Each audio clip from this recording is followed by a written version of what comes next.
we're all here. Just a second.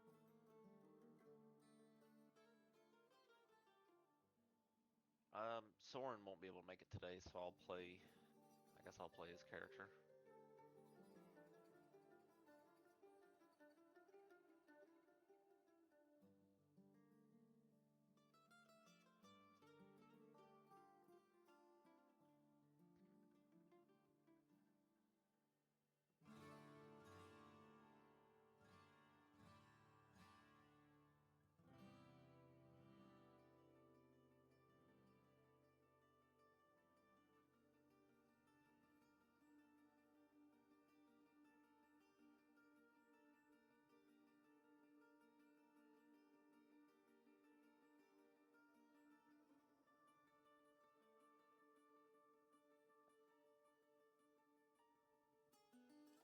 Alrighty.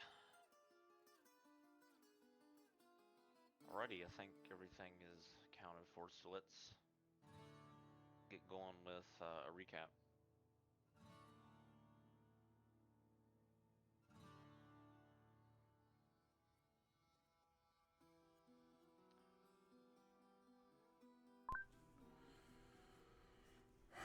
Okay, so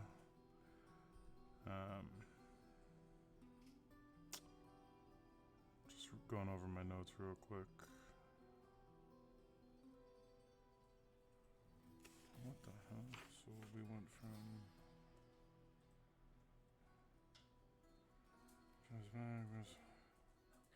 okay, so we were in the unknown place, as we called it, after we had taken that elevator ride. We looked around, didn't really find anything, but we deduced that each little area may have been from like a different location outside of the whatever realm we were in. Ree just yells out, "Hello, anyone there?" to just the void, and in response, an ancient dragon comes to us by the name of Keldrig. He explains that he was trapped in this realm by the Lich King and the Lich King's ally, a vampire lord. To free the dragon, we have to destroy something called the Netherheart, which will then cause the ether realm that we're apparently in to disappear. Let's see. Keldrig also reunites the group with Rendolphin and Shenron, with the rest of the Forge Keepers. And then he transforms into a dragon egg, which is the only way that he could leave outside of destroying the prison.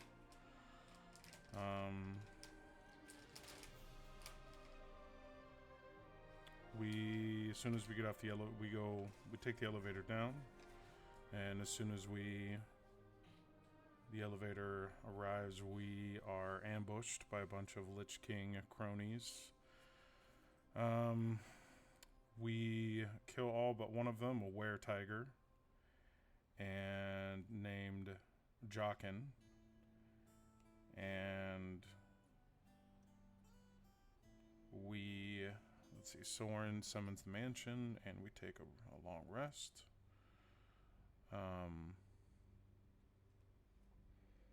Upon exiting the mansion, we find that the environment around us has changed into type of a combination fey jungle kind of woodlandy area, and Jockin becomes more and more dismayed and leads us to the Netherheart. Upon arriving at the Netherheart, we encounter two, they say they're angelic beings. We have, I think one is Trostant and the other is Elramoon.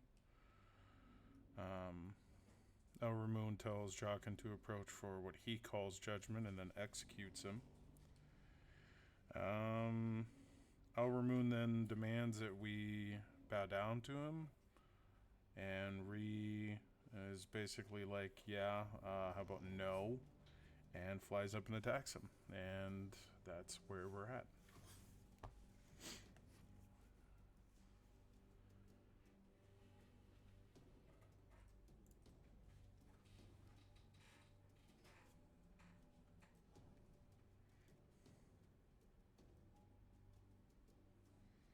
Okay. Take 1d8 of inspiration, please. As you see Ree exert her divine wings and fly up to Elramoon and wielding the Holy Avenger, goes in to attack and lands some hits, but seems as if he is unmoved by the attacks.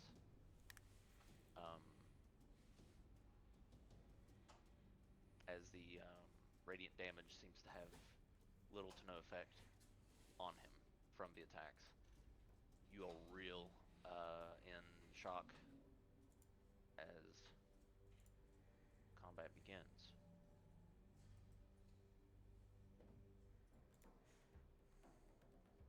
Right. Elric, I believe it's your turn.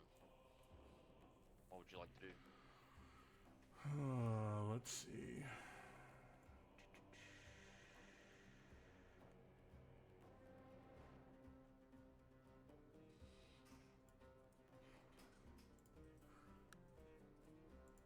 Yeah, we're going to.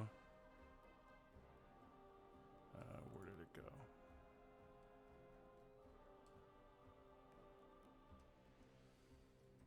So I'm going to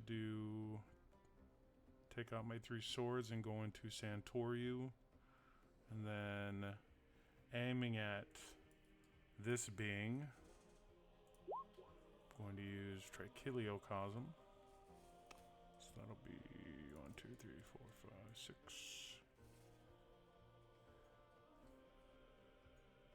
All right. So roll. Well, yeah. Let's see. Roll 60-10 because she'll take half if she succeeds on the save. As you present your swords and spin them in front of you, and then within a flash, you slash into Tristani. Good roll.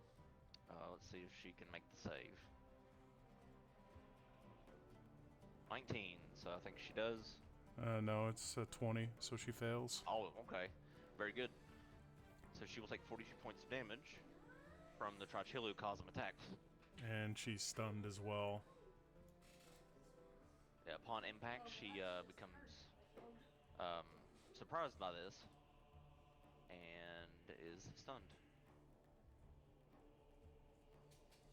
All right, is that it? Yeah. All right, I think it's Gergen's turn. So Gergen is going to begin running. And one thing you'll notice as Gergen makes his way on foot, I see this is going to be, so that's 10, 20, 40. It seems like the plant life around him is sort of started grabbing at his feet as he makes his way, creating a difficult terrain scenario here. So he will use his action to dash. Get to there. Tristani's turn. She's stunned.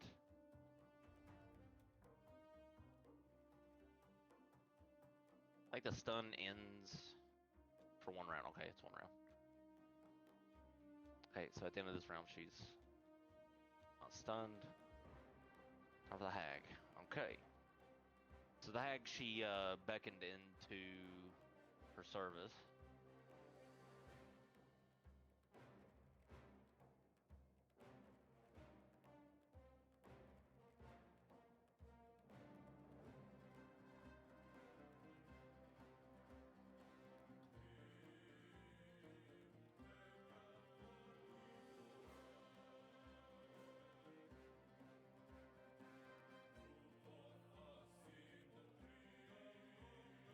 All right. So the hag looks at the group that's approaching and will begin to cast a spell. She's going to aim this centered on. Well, hang on. It's a 30-foot cube, so she can't go too far with it.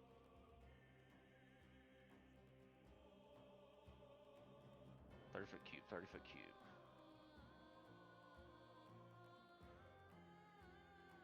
Six squares. All right, so 1, 2, 3, 1, 2, 3. Yep. All right. So here,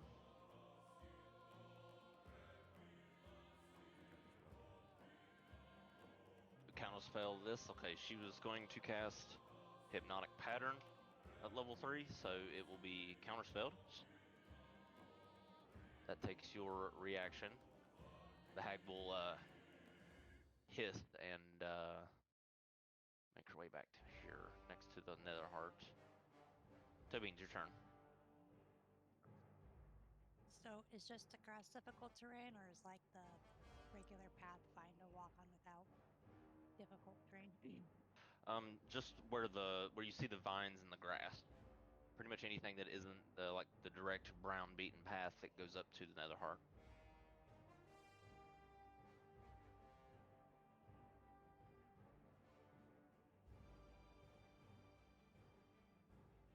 Okay, I think I'm gonna move some. Let's see.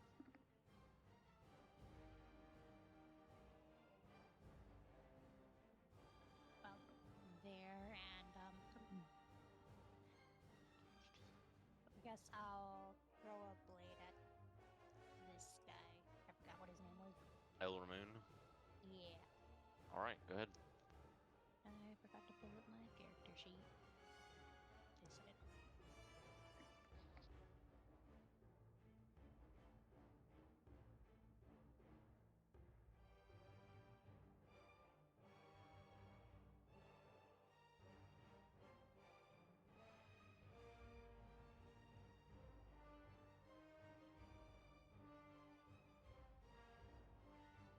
Wow, Oh, that yeah, was Sorn was supposed to go after the hag. Yep, but I'll give him his turn after this. Go ahead, Tobeans. 12 misses.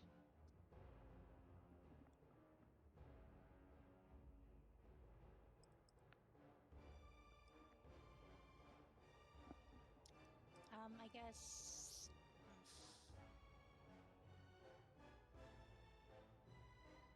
Am I allowed to know what his AC is or no? Nope. Okay. I guess I I'll don't. try to use one of my energy It's points it's not 12. higher. Yeah, I figured. I'll try to roll one of my energy dice to boost the number. Okay, go ahead. I bolstered neck. Okay. Laptop's freaking out. Calm down.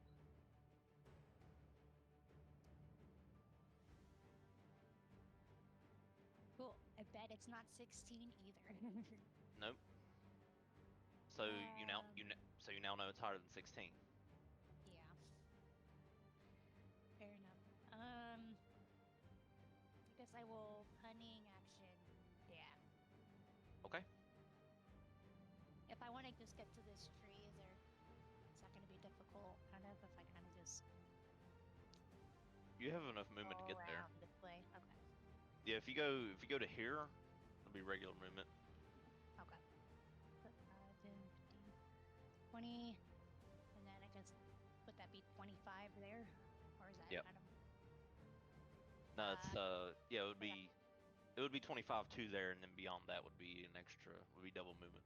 Oh, so I kind of can't go another square then. I don't think so, right? Okay, no, it's fine. I'm good, I guess. Hey, Elsie, you're up. What we're gonna do is Soren's turn. Oh yeah, Soren. Let me get his character sheet up. I have to be strategic here because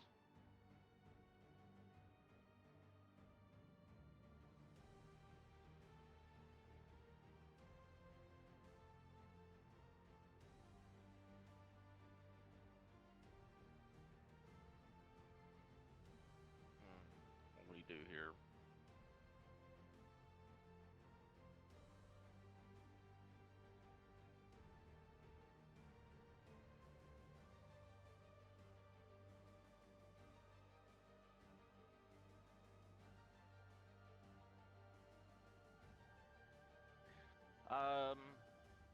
All right, so he's gonna move up. Does he have to move for this? Let me see. What's range on this spell? Hey, he might not have to move actually. Let me see.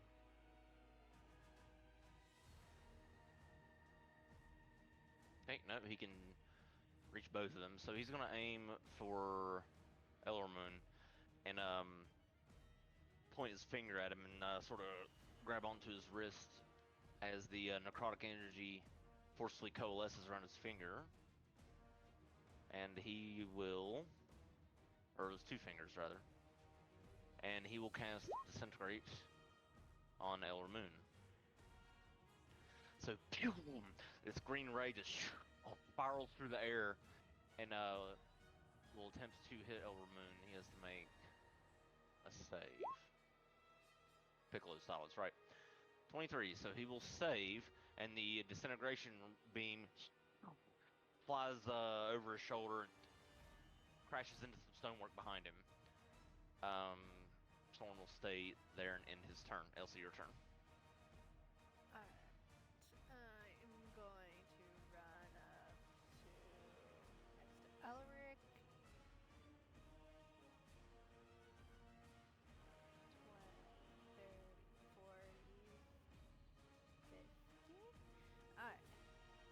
And then I'm going to attack with advantage since they're stunned. Right. That. Okay. Alright.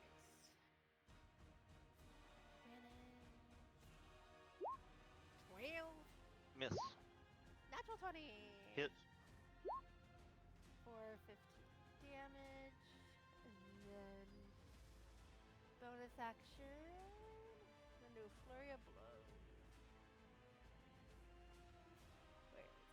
There it is. 23 and 29. Okay, they both hit. 8 and so 15 damage again. Oh yeah. Anything else? And then for the open hand technique, I want to just knock her prone. Because I think she automatically fails dexterity saving throws, so... That's right. So, since she's stunned, she goes prone. Her and she just falls. Yep, she goes prone from being stunned. And that's my turn. Okay. Keep forgetting where the prone marker is. There it is. All right. Balloon, you're up. I'm gonna step up here and spell. I want to use dispel magic on this little orb. Dispel magic on the Netherheart? Yeah. Okay, go for it. Alright, you cast Dispel magic on the Netherheart, and nothing happens. I will cast disintegrate on the same thing. Alright, you go to disintegrate the orb. Let's see. It's an interesting question. Let's see if this object can even...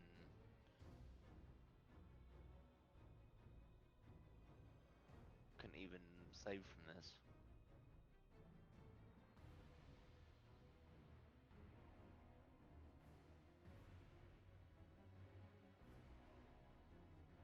Oh, that's silly. Okay. Technically, it is a quote-unquote organism, so I have to make up some sort of roll for it. Let's see. I can't imagine it would have anything but maybe a 1. So 10, it fails. All right. So you disintegrate. You cast the disintegration beam. Go and roll damage.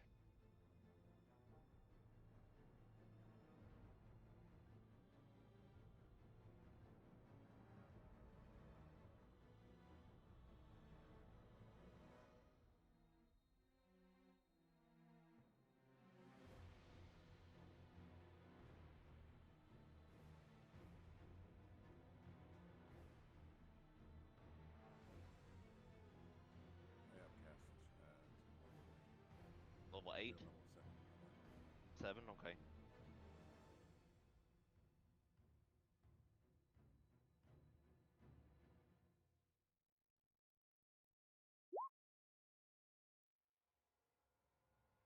Ooh, 81. All right, so the beam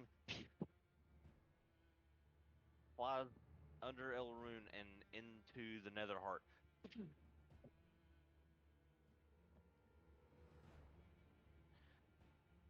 And it disintegrates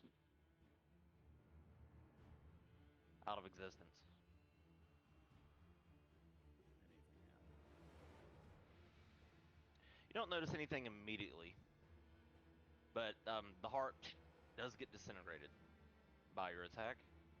Now some of the now the sort of the fey magics of the water that's in sort of nourishing the heart begin to go wild and not spiral around the heart anymore since it isn't there, but instead begins to cling to Elramoon himself.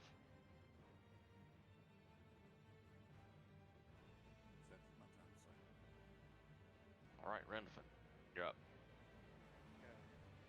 So Shenron is going to fly up 5 feet. Going to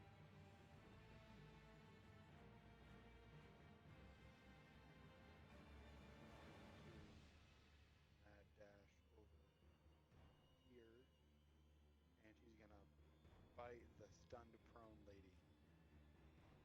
Is he 10 feet off the ground still? He has to get on the ground to bite her. And he's only 5 feet off the ground. Okay, that'll work. Let's go ahead.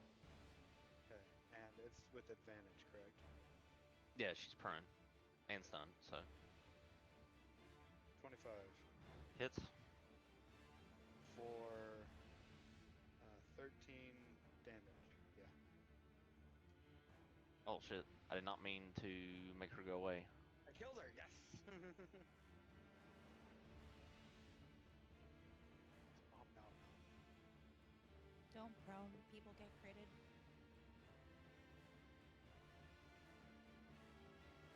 I don't think so.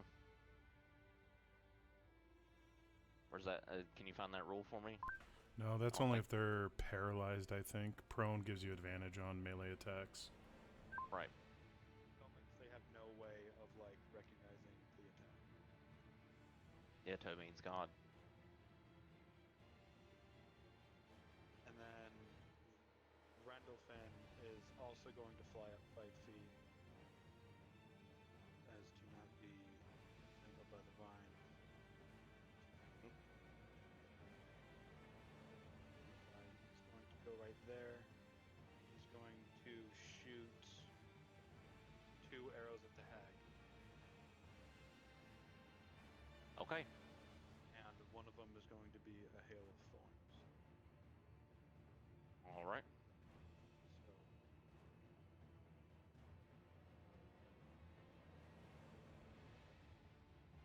that's a That hits. 19. Okay. So I'll roll the hail of thorns. Hmm.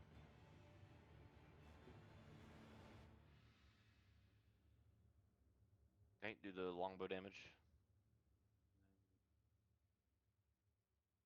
That. And then the second arrow shot for 20. Okay, and then 20 hits. For none. All right. And then that's going to be it. All right. Read your turn. You see the Netherheart sort of lets out this screaming noise as it gets hit with disintegration and is completely wiped from reality, and the Fey-like energies begin to sort of coalesce and outline Elramoon. His sword begins to glow brightly. What do you want to do, Gray? As he stares down at you with these burning red eyes. If this isn't gonna work, let me know. It's gonna be weird. So since her sword really doesn't do anything that we could tell against him, can I try to grapple him to start off with?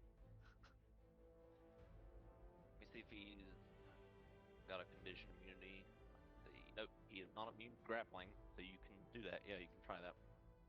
I would like to try that. Now, See if for clarification, your sword did do damage. Right, but I mean, But not like. the radiant, he's immune to radiant damage, so it didn't do nearly as much as it does to pretty much Right. everyone else. Yeah, that's what I meant. Like, okay, this isn't gonna be working at its usual full force kind of Right. thing. We're gonna try something different. Okay, go ahead and try to grapple him. Is that athletics? Yep, and that'll be against his. Oh God! Oh, I mean, he doesn't look like he has a bonus, which is weird. So maybe he will roll worse. Let's check it out. 20. So you try to grapple him and breaks out of your grip rather easily. Yeah, that Those are- sounds about right. With a +10, that hurts so much. Well, he's an angel, so Oh, I know.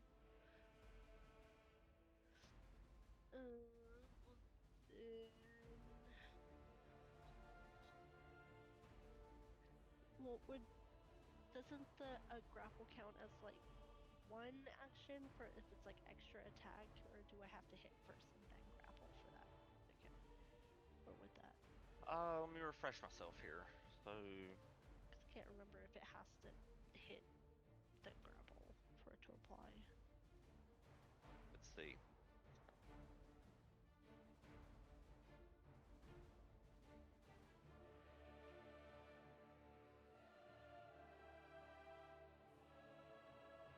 I think it just replaces one of them. It's like you can use the attack action and make this a special Okay. melee attack.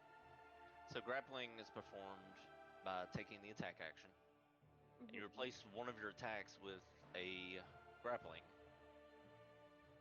So So I you can can't get Yeah. Sorry, go ahead.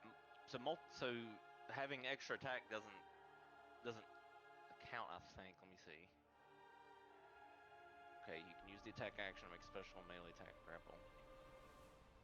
Okay, so yeah, you can take a weapon attack and grapple in the same turn. So yeah, you can still do a weapon attack if you want. Okay. Yeah. Since it didn't really work, I'll just hit him with my sword, even though it's the most effective. Okay, Let's try something. 21. that just hits. Oh, okay. We do a whole 15 slashing damage if he's immune to reading. That's right. So 15 slashing damage cuts into him and sort of tears in to his skin just a little bit. And that's it. Okay. At the end of your turn, before his turn begins, he will take a legendary action and teleport behind Delune.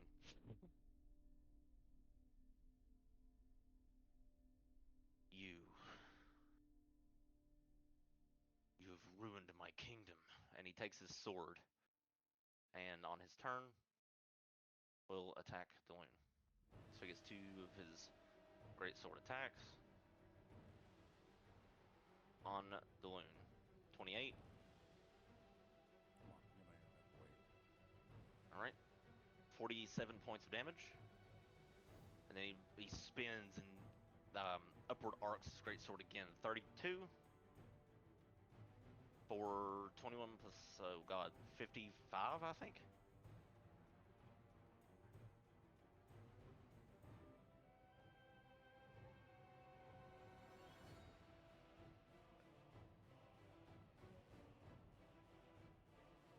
So you see, so Ree, after you hit him, Elrond completely teleports out of your out from in front of you and appears behind Delune and hits him with a nasty 2-piece combo with his great sword.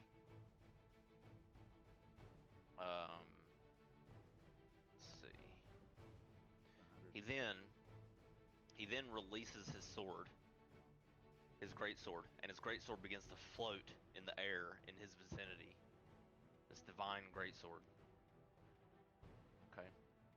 and that will be the end of his turn. Elric, you're up.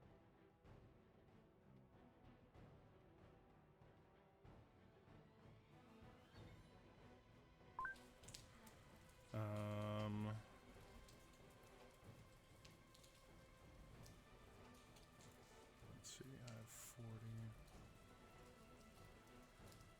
So if I take...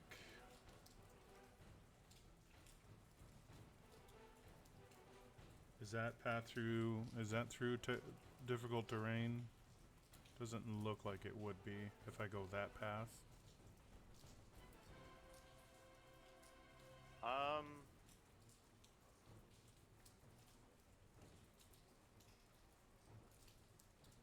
You would have to, if you're trying to avoid difficult terrain, you'd have to go like this.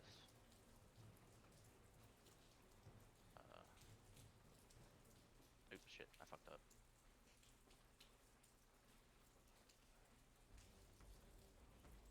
Like that.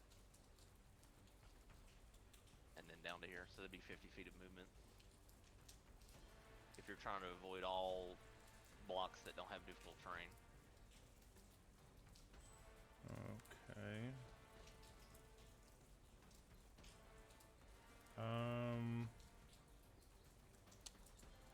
Then let me get to...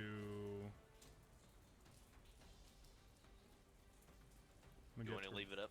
I can leave it up there if you want me to leave the marker up there, so you get an idea of what you have to do. Yeah, I'll get to right There you there. So that's all Okay. my movement. And then I am going to...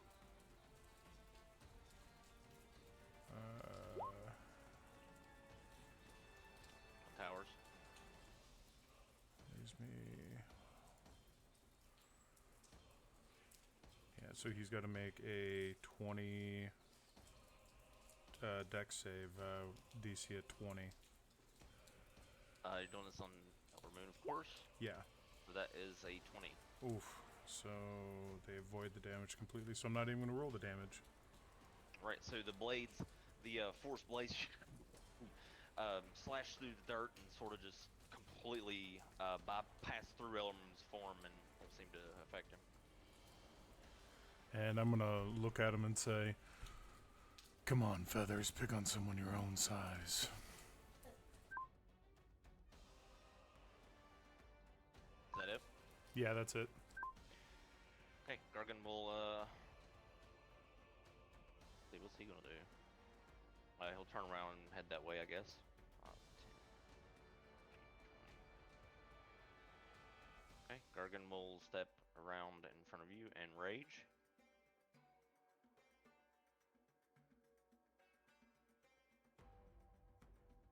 Let's see. Alright. And he's going to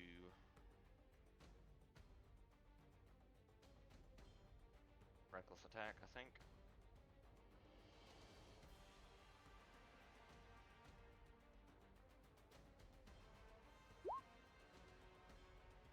One hit. Okay, so Gargan lands one hit on Elder Moon. Now it's Soren's turn. So Soren, let's see. Mark that slot off.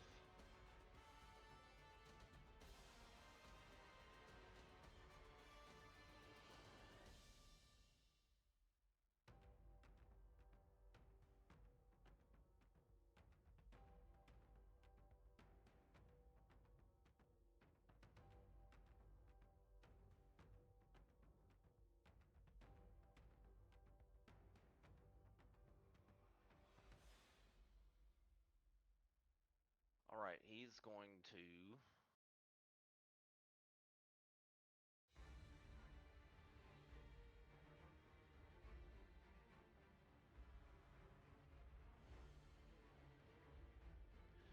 use Oluk's Resilient Sphere on Elder Moon. Or no. He's gonna use it on the Loon, I think. Oh no. He'll use it on Elder Moon. So Elder Moon must make a dexterity save since he is obviously unwilling. It's a 21. 1, so he resists the sphere. Okay, so he tries to. So Soren's going to try to encase Elmermoon in this sphere where he can't be. He can't touch anyone or no one can touch him, and it fails. Soren will reposition to here. And that'll be his turn. All right, Dusk Hag.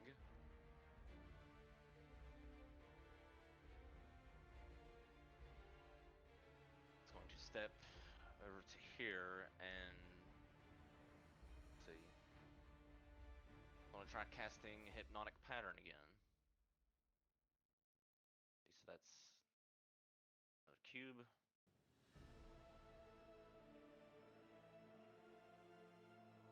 Right here.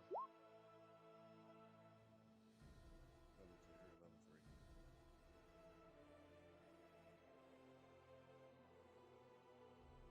I don't think has it been. Yeah. Has it been your turn since you disintegrated? Yes. Okay. Okay. So her hypnotic pattern gets disintegrated, and she will make her way to there. Toby, it's your turn.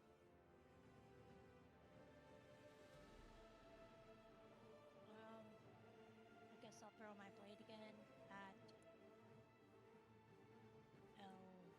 what's this? Okay, Ellie. You call it Ellie. Okay. Okay. 27. That'll hit.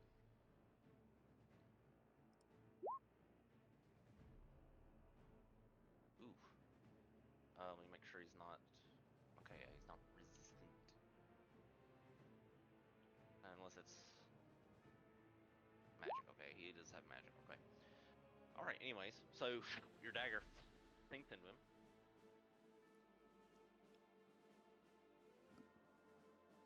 And then I think I'm gonna use my cunning action to try to, or could I try to hide in this tree or bush-like structure? I would say it's a tree. Yeah, you could try to hide it. It's like a small tree. Cool. I'm gonna try to hide in the tree. Okay.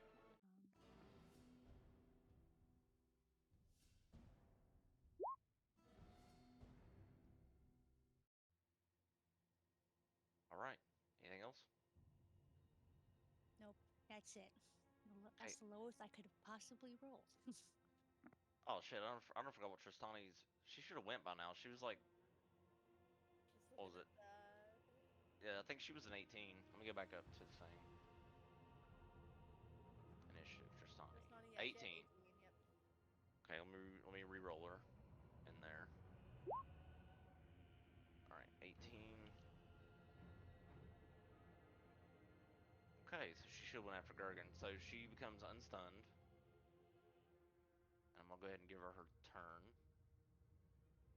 So she will obviously stand up. And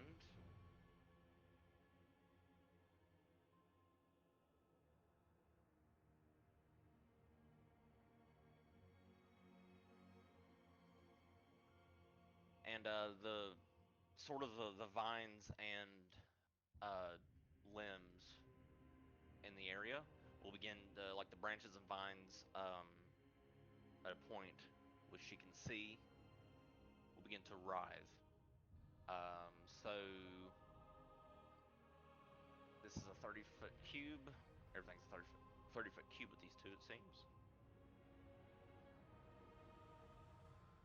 All right.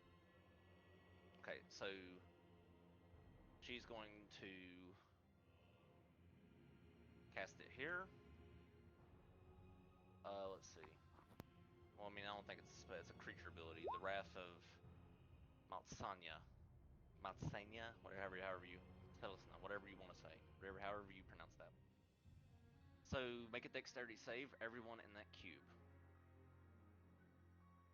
as the vines and limbs begin to lash out violently at everyone within that cube there.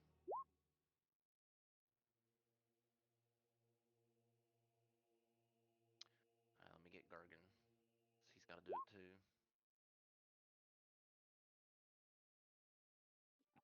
I need to if I'm 15 feet in the air? Let me see how tall it is.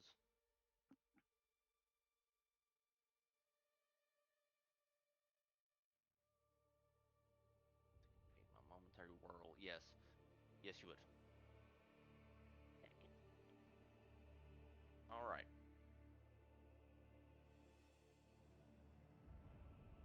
It's like a whirl that just shoots up and it just hits everyone. Gargan got a 19 at least, and he's raging. All right, so let's roll damage for those who did not score a 24 or higher. All right, so 66 plus 66. All right, first you take 25 points of bludgeoning damage from the vines that smack around, that smack into all of you, and then slashing damage from the razor sharp twigs that fly your way. So that's 27 points of slashing damage from the twigs. So Gargan's raging, so that'll be half for him. Okay.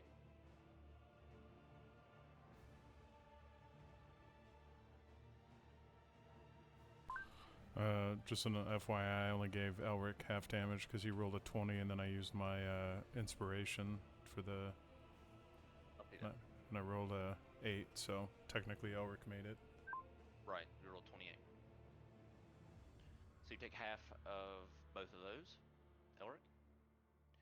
And then that's going to be what she does. Tristani will also use.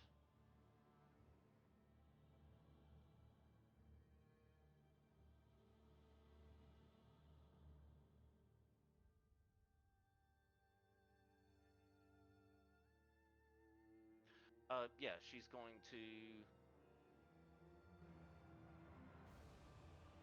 Elsie, you'll get an opportunity attack as she steps over to this tree, and it seems like she merges with the tree arcanely, and she will tree stride to there. And now it's your turn, Elsie. You miss. But that was just an opportunity attack, so you still have your full turn. Joke's on her, I can run that far. It's difficult terrain, or unless you're somehow resistant to that with an item or something you have.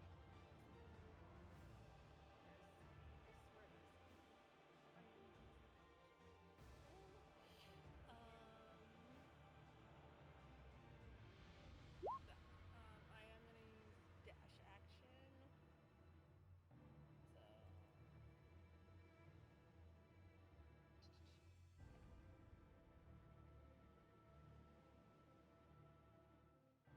yeah, she's full movement away, so I'm just gonna do that so I can get to her. Right? That's working out in my head. I think you have more than enough, yeah, because mobile, you resist the difficult terrain, so you should be able. I think you have more than enough movement to get there, right? Using both regular movement and dash action with mobile. And yes, I Okay. should. Yeah. So yeah, that's movement action bonus. Could have used Step of the Wind if you wanted, but that would have taken away your bonus. Well, no, because if you use dash, that's the only condition you have that will not impede difficult terrain. So yeah, never mind. You made the right call. Plus, it doesn't cost a key point. Right. Never mind. Bonus action, I will. What do I want to do? I can't do flurry, so I will do holy grenade and just go right there next to her to teleport. And holy grenade.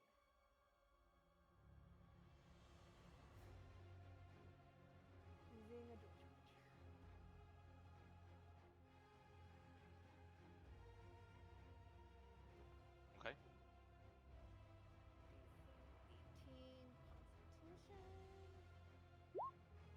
That's a 12.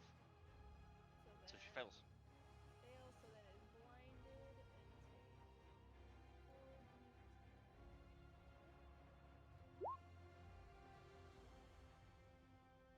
Let me see if she's immune to blinded. I know the. Immune to Yeah, blind. I know Elder Moon is. Let me check her sheet real quick. No, she is not. Okay. So yeah, she's blinded. Well, the explosion of divine energy just brightens up the area.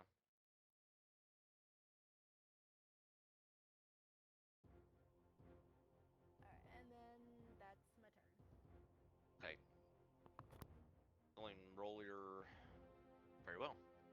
All right, and on Daloon's turn, where he disintegrated the heart afterwards, you guys see the Fey energy of the well begin to sort of swell out and fade, and you feel sort of rumbling in the area, similar to the rumbling that you experienced when you were in the Netherdeep.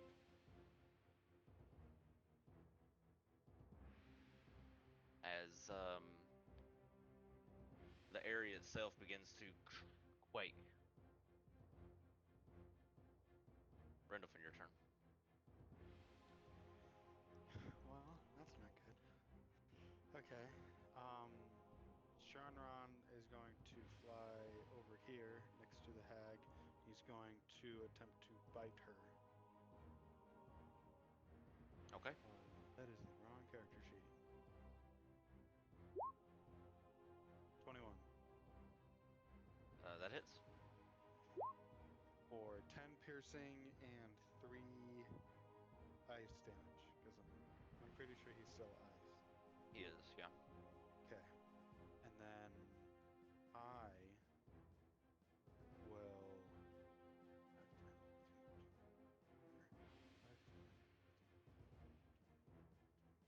30.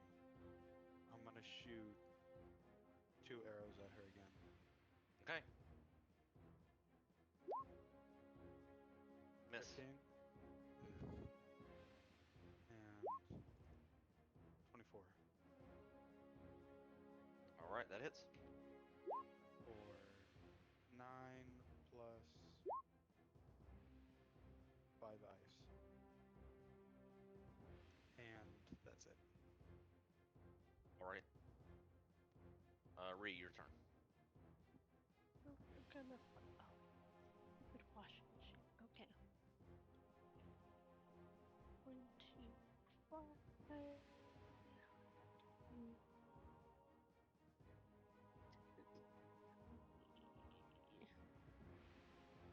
And stick. Right, so let's just do life transference arrow at 4th level, aiming at Delu. Okay. This arrow. Command it to strike a creature. Arrow can have one. Okay, so you don't roll an attack roll for this, do you? It's a ranged spell tag. All right. So where he's prone and within melee range, it will be at disadvantage. But if he's down, don't you automatically fail saves? Well, yeah, he'll fail a save, Or but like, your attack okay, arrow still needs to hit him. that's right, huh? So you can move back a square and then do it if Yeah, you want. if that would help. Yeah. Yeah. Well, because I'm Yeah. 15 feet in the air, so I figured it would. Oh yeah, that's right. You're flying. Never Yeah. mind. So yeah, you can fly up to there and shoot it down. Yeah. Yeah, my To bad. here and then shoot it down at him because Yeah. it's. Yeah, you're good.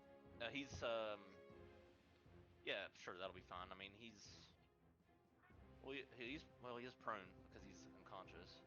Mm-hmm. Okay, roll the attack. Okay. Okay, that'll hit him. And then if it's at 4th level, that's an extra 3d6. All right, so you take necrotic damage and then he will heal. Mm-hmm. Okay, roll it. So that's 12 points and oh shit, no, that's not. That's not 10. That's what 21. 21. Yeah. So you take 21 points of necrotic damage and shriek in pain as this arrow pierces into Deloon's chest. And Deloon, you are invigorated with 21 HP.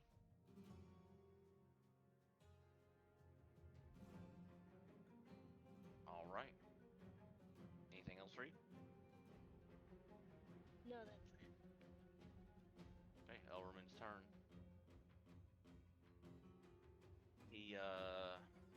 So he will send his, I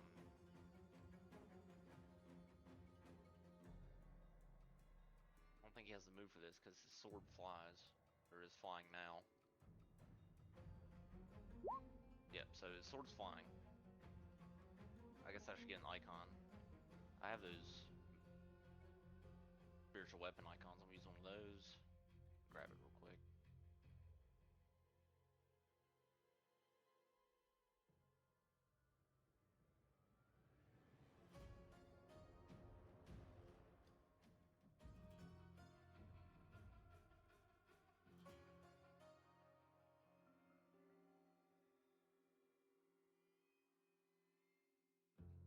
Okay, so his sword's right here. Alright, so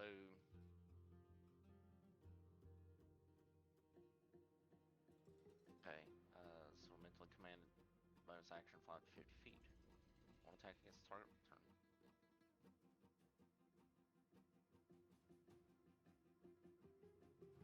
Okay, so he's going to command the sword to fly up to here and attack Ree. So Ree, you see his greatsword float around to you, and it will now attack you. Natural 1. So the sword misses, and he. Let's see, what else will he be able to do?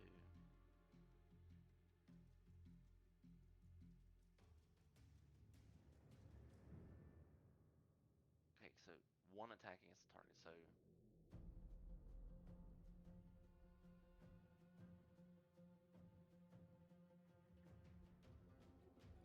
Alright, he'll take his longbow and aim at Rendlefin. And shoot Rendlefin, since that's the only thing left he can do. 25 Rendlefin? Yeah, that definitely hits. You have 100 hit points or fewer. Yes. Okay, roll a con save as he deals 43 points of damage to you initially. You just succeed and resist dying as this arrow like pierces in and almost takes. It feels like it was ripping parts of your soul out of you as this burning longbow is in his Elramon's right hand now, and he sort of hisses over. So that's 43 damage. 43 points of damage. Okay. All right, Elric. Oh wait, Elramoon will fly upwards, which will give Gergen and Daloon an opportunity attack. So he'll fly 30 feet in the air, up directly upwards, and the rest of his movement to here. So Gergen will take the opportunity attack and try to swing. I'll grab his ankle. With a nat 1. I'm just covering his back.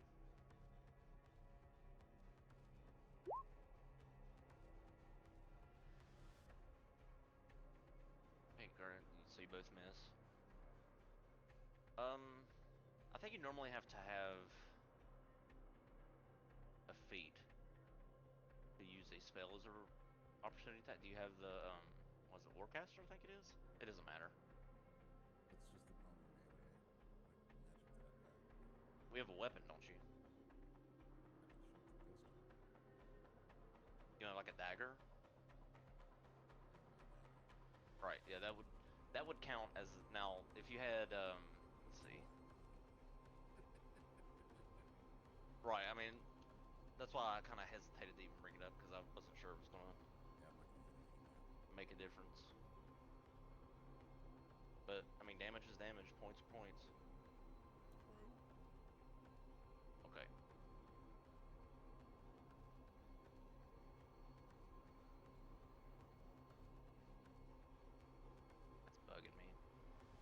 could be wrong about this. Let me look it up.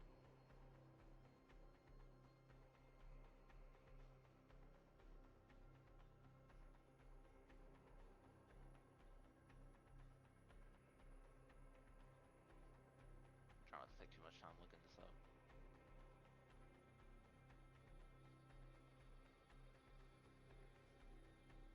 All right. Yeah. So if you had Warcaster, you could do it, which is a neat little feat. I was fully expecting to pick it up. I just hadn't had feet options. It's all good. I was just making sure cleared that. All right. But anyways, he will move over to Elric. Now, Elric, your turn.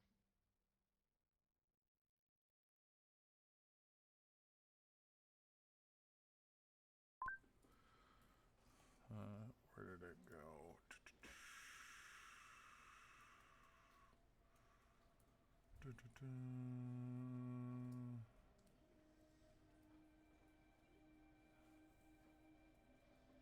Alright, I am going to take out the...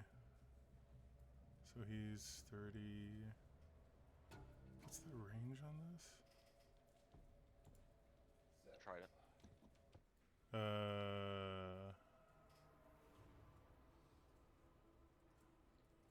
Yeah, the trident.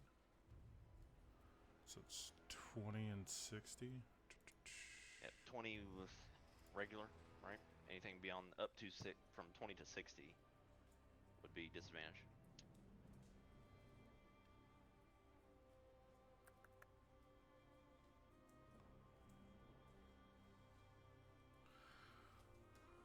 So I am going to. So if I want to switch to the storm thrower and use it as a melee attack, what does that cost me? Well, you would be going sheathing all your swords, so you'd go out of Centauri, obviously, for your AC, but I mean, because you can sheath your swords at a faster speed than most people can draw and sheath one, it doesn't cost you any penalties to do so, because you Okay. have that feat. Okay. Because so for context, what I want to do is I want to bonus action grappler up to him, and then I basically want to just fucking go ham with storm thrower, just fucking stabbing the shit out of him. Okay, you can do that. Cool. So yeah, I will boom. So I guess technically I'm up there at 30 feet with him. No, I'm not dead. And then As your flight is. all right, so here we go. First attack, 26 That hits. for 14. Wait, is that? Yeah, No, the 14. lightning doesn't. Yeah, no, the lightning only. I have to activate that ability. So, That's fine. yeah, so 14, and then we're gonna keep going. Okay. 26 again Hits. for 13, Okay. and then 30. Another hit. And then, yeah, so 14. And then, Okay. go ahead. So the first time in combat, after the third attack hits, you finally see just a little bit of blood squirt out of the third wound that you pierce into him with. Okay. And then seeing that, I'm going to grin, an action surge, and then I'm going to stab him 3 more times. Okay. 26 again Hits. for 13, 19, and that misses, and 24. Hit. And on this one, I'm going to activate the lightning ability. Okay, so we'll have to make a dex save. Yeah. after on the- taking 15 points of piercing damage. Yeah. He's only gonna pass a 16, so. Let me see if this counts. So it's lightning damage. I don't think it counts as a spell though. I don't think this counts as a spell. He has magic resistance, but it's a magical effect. Okay, so that's how it works. So he'll get a 20. Okay. That's still damage. But that means I think that means he just takes half. He still takes half, I believe. Yeah. So I. Let's see. Living creatures that are submerged. Okay, creatures at disadvantage. I'm reading wrong shit. Half It- special success. Okay. And is he wearing metal armor? I doubt it, but. He's not. It's just his natural body. He's wreathed in cloth, and that's about it. Gotcha. All right. So can I roll 60-10, or do I have to use the 24 points? 24 is the 60-10. Oh, okay. I just didn't know if I could roll it on my own, because I know when you roll spells, if it calculates the damage in there, you'll roll it. But we can take the 24. That's fine. I was just making sure. So it's 12 lightning on that last attack. Are you trying to get around them 3 ones, huh? I see what you're doing. I see what you're doing. Yeah, a little bit, but Okay, I mean, you successfully, you get 5 straight attacks on him with Yeah, this that's true. legendary harpoon. And you finally, for the first time in the battle, you see some blood sort of squirt out from the wound on his chest. and then I guess I will fall 30 feet. Yeah. So Oh, that's I guess I'll put like right there. 18 points. Damn. You're fine. Worth it. So yeah, He basically just bitch slapped. so you kind of twist your ankle when you land, and take 18 points of falling damage. That's crazy. 3 sixes. You're fine. And that's my turn. Walk it off. All right. So Gargan can't reach him. He'll look around and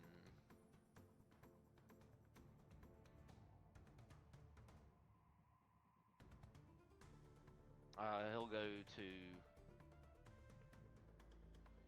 He'll look over to Elsie, and he's kind of sees after the divine light flashes, sees Tristani over there. I guess Gargan will make his way over there.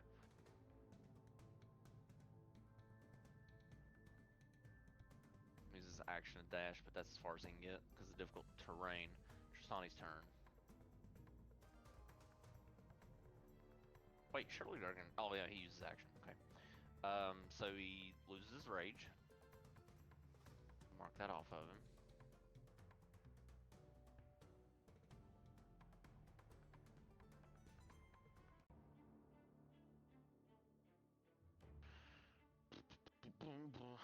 Alright, where's Gargan's sheet?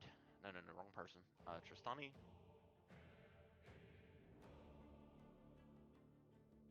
Alright, first let's see if she gets her wrath back.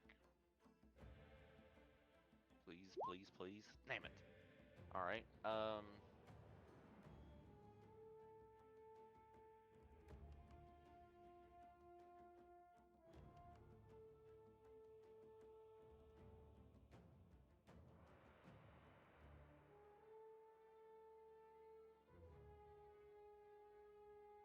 ooh, that's interesting.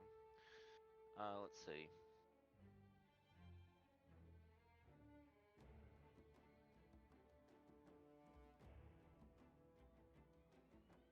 She's going to look at Elsie and see the Blind? well, she can sense you. Dang Um, it! she can sense you. She looks in your direction. But she can't physically see you though. It just so happens you are in contact with her domain. So it's like, think of somebody like if somebody was touching a spider web, the spiders know where you're at from. Yeah, no, it makes sense. However, she is blind, so what she does get disadvantage on attacking your vestige as she tries to touch or order your vestige. 30 or 32. Yeah, that hit. All right, her touch. She reaches out and blindly touches the vestige. Does 21 radiant damage to you, and you suddenly feel the vestige's power suppressed. So all the benefits the vestige gives you is suppressed until Tristani's next turn. Very cool Um, ability, but dang it! She will merge with the tree she's backed up against blindly and use her domain to go to another tree up here with the tree stride. Someone's turn. So it's like she's one with, she's like a druid. She's one with the plants. She can't see you physically, but she knows where all the plants are in the area. Soren's turn. So Soren is going to. Soren speaks up. Says, "It looks like this place may be falling apart. I'll save a teleport to get us out of here. In the meantime, he will use."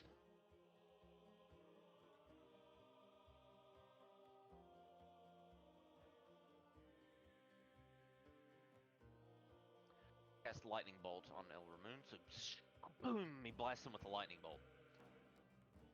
So El Ramoon will have to make a dex save. 25, so he will miss. Well, he won't miss, but he'll do half damage. So let's see. That's where's lightning bolt? God, this character sheet is a nightmare. Here is lightning bolt, not thunderbolt, lightning bolt. So 31. Okay, so half of that. All right.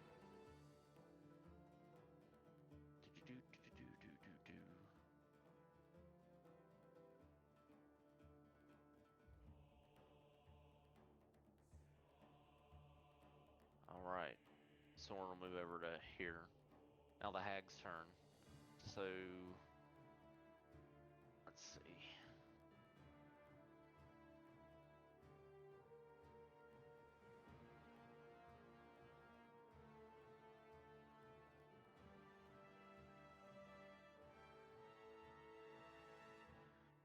All right.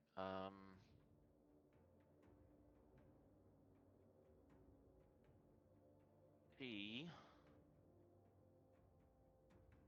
Let's see. Where does she go? There it is. Okay. So she will.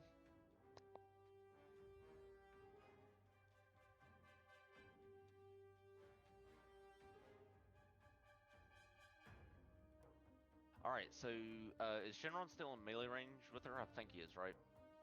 Yes, he is. All right. So she's going to nightmare touch him twice. 20. That just hits. Okay, and 14 psychic. So he's not unconscious, so don't worry about that extra.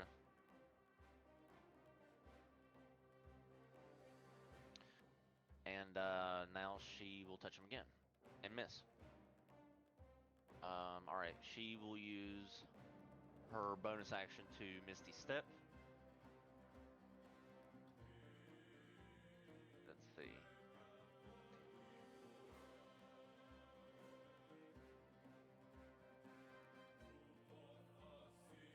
Where can she go? That's a good question. We'll see.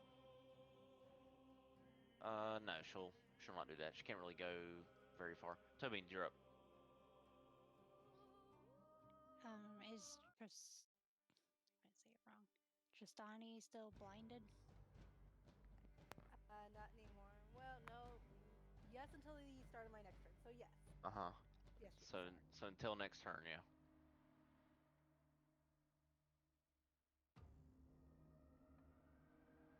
Or can I throw my psychic blade at her? Sure. And that'd be with advantage, right, since she's blind. I think so, yeah. 22 Hits. for 34. Alright, so big damage as the psychic blade sinks into her.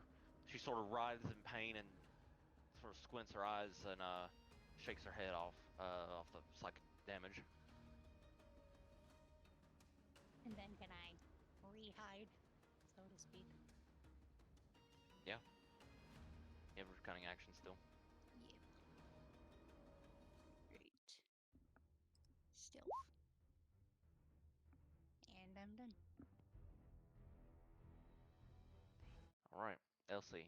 Start of your turn. She's not blinded, and your vestige is lost its power. It seems it brings you discomfort on a great level. What do you wish to do? Alright. I am going to try and get to her, but this time I'm going to use Step of the Wind. So I will be Okay. using a key point for that to get to her. Okay. Bonus action. And then I am going to hit her twice. And if one hit, any of them hit, use Stunning Strike. Sure. So that's cracking. 17. That hits. Yay. So then Stunning Strike, DC 18. 18 Okay. And then I'm gonna swing again. 21. hits.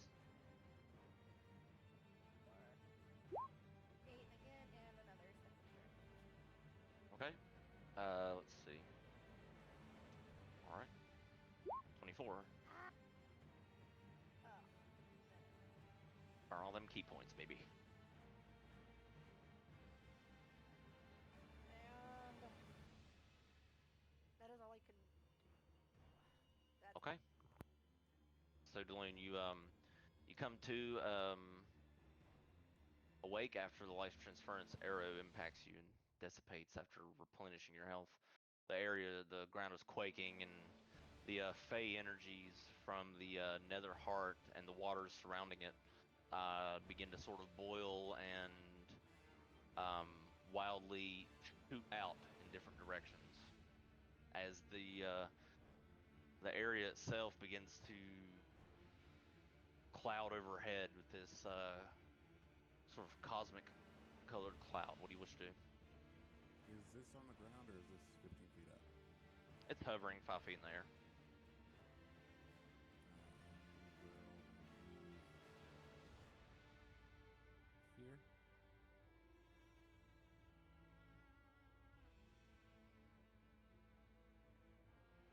Okay. And I will upcast banished level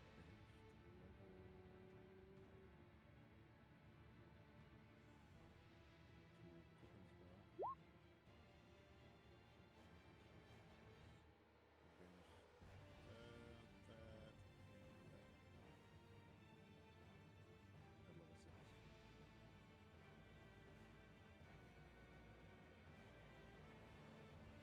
Okay, what's the spell again? Banish. Banishment? Okay. Gotcha. Very well. Let's see.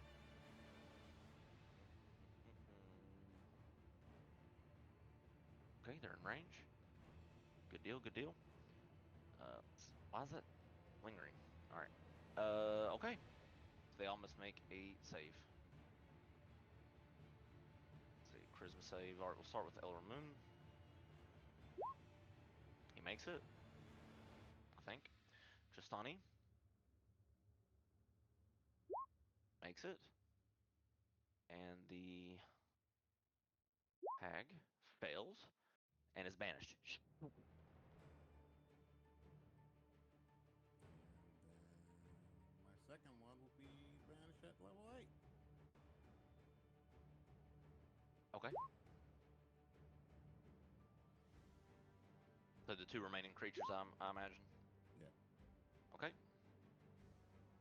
But would it be smarter for me to do level 5? It's your spell slots. Yeah, we'll do level 5. Okay. So 31 for El Ramoon. Tristani. 30. So they both resist the repeated banishment attempts. Since I've used all my movement, I can't do anything else. All right, Rendlefin, you're up.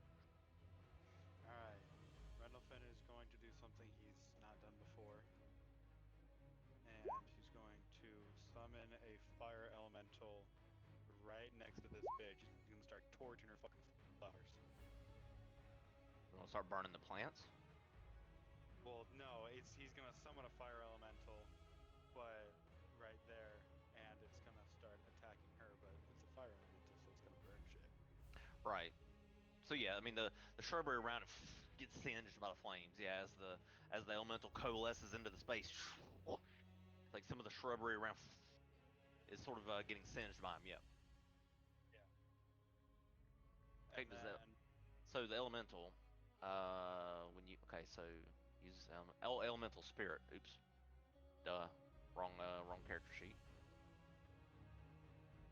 Elemental spirit. There it is. Elemental spirit. Okay.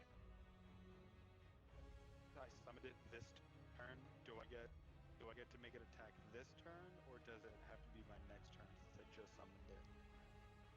All right. So let's read it here. So you call forth the spirit. Okay. You choose fire. Bipedal read the chosen element. Creature is an ally. In combat, the creature shares your initiative, but takes its turn immediately after yours. So yeah. So you can command it to do something. Takes its turn right after you do. Okay. So then,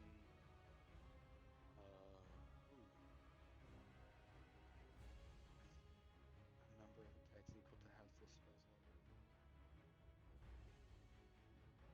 It's gonna slam. Okay.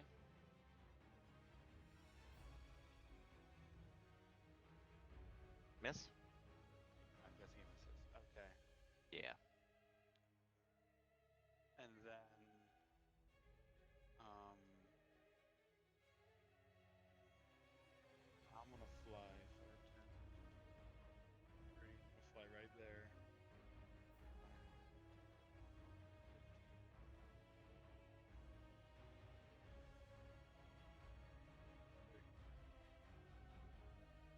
30, 30. Okay, and then Shanron's gonna go right there, and then he's gonna dash to get up to the get to the rest of her, and then that's it.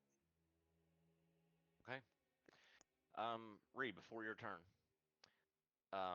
Elder Moon is going to take a legendary action.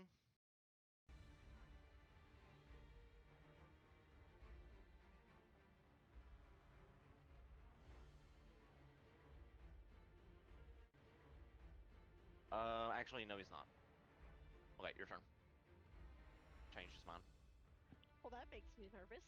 Um, I'm going to fly up another 15 feet and then a little closer here and use Thunderclap. Don't think it's gonna work because he's saves from everything, but um, yeah, DC 17 con save. Okay, he's in range of it, so should hit him. So he has to make a save. He failed, Oh, but sweet. let me see though. Checking if he has any legendary resistances, and he does not. Oh wow. All right, so yep. So he fails. Roll damage. How much is that? 8d4. And he's also deafened for 1d8 rounds, but I'll roll that after. 21, and he's deafened for 5 rounds. Right. So the sound just sort of goes out as his ears ring, boom, from the loud thunderclap. All right. Let me so mute. There we go. So he's kind of can't hear. All right. Anything else? No, that's it. All right. El Ramoon shakes his head and angrily aims his bow at you, Ree, and will shoot you with the slaying longbow. 27. 12 plus 34. Make a con save because I know you're below 100 hit points. Well, I'm already at 0 with the damage, so. So you could just die here. Not a big deal. Yep. And I fall 3 feet because, you know. Right. So make the That's the wrong thing. That is very big. con save.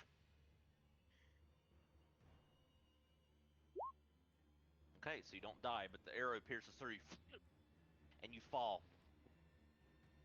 45 feet? 30. 30 feet, okay. I flew up to 30 feet high.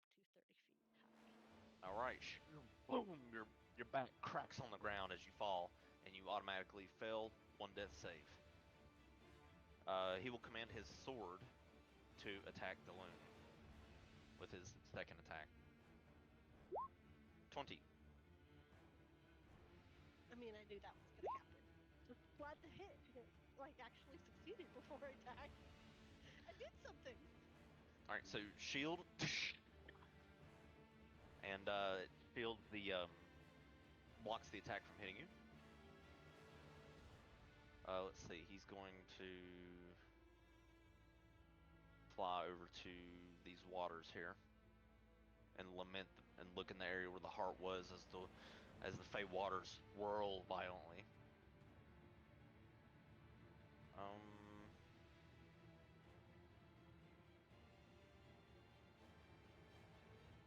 Okay. Elric, your turn.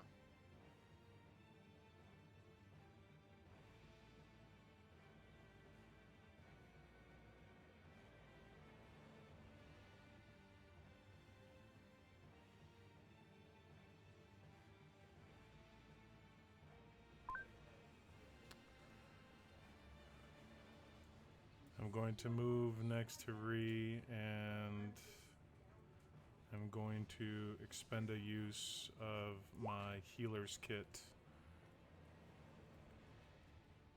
and stabilize her. Okay, so Ree becomes stabilized. Uh, No, probably gonna do something stupid though. and feeding someone else a potion is an action, correct? If you have the potion on you, yeah, if they're unconscious, it's an action. Yeah. Okay.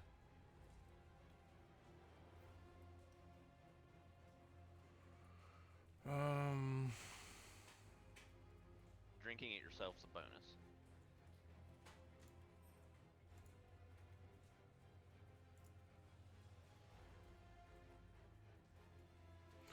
That'll be my turn.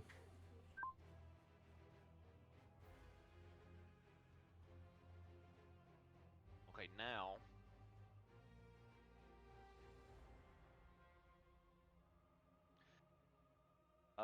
he's at the end of your turn. He's going to use his Elramoon's going to use the legendary action to Searing Burst. So he looks over in Ree's direction where Elric and the loon sort of are. And let's see. So this is a 10-foot radius burst that he can choose within sight.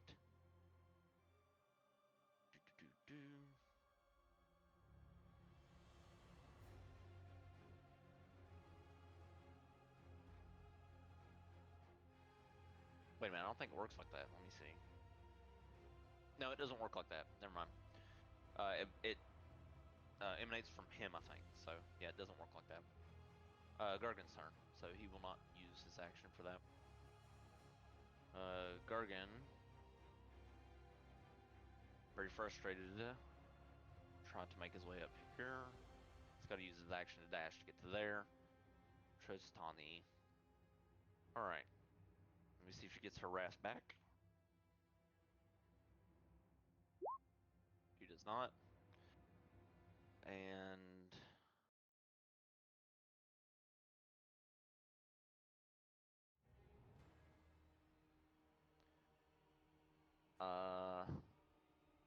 Elsie, your vestige power comes back.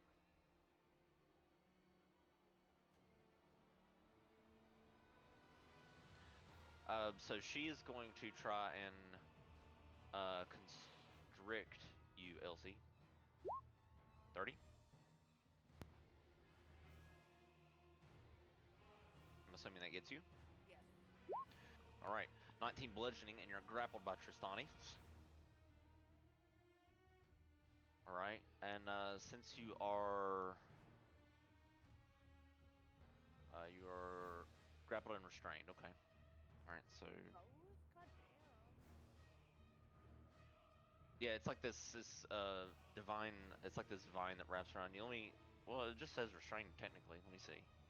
Target is grappled until the grapple ends. So you're grappled and restrained. Yep. All right, so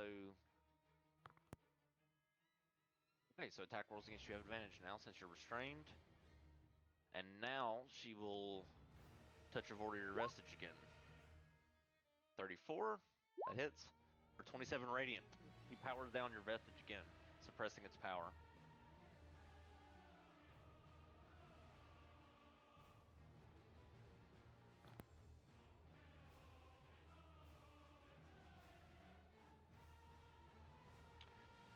And she is going to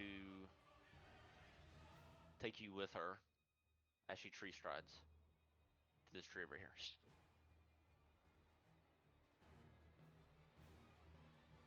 And she's going to move with the rest of her movement there. And you see her scooping down some of the fey water into one of her hands. Soren's turn. Okay.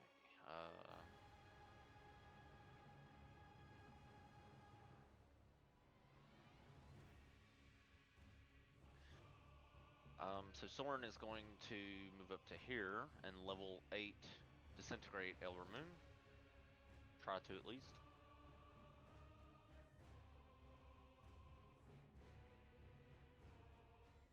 So that's gonna be 66 if it hits. Extra, I mean. So let's see.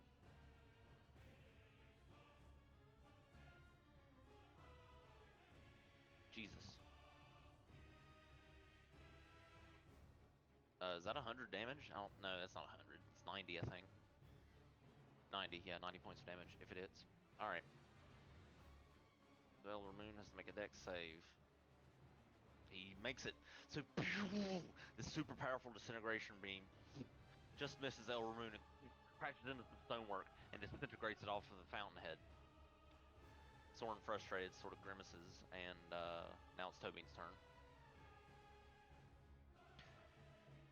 At the end of, well, yeah, Tusani's going to use a legendary action for the first time at the end of Soren's turn. She will use Voice of Life on Eldermoon. Yeah, on Eldermoon. Okay, and now it's your turn, Tobins. Can I technically reach him from here if my blade is has a 60-foot range?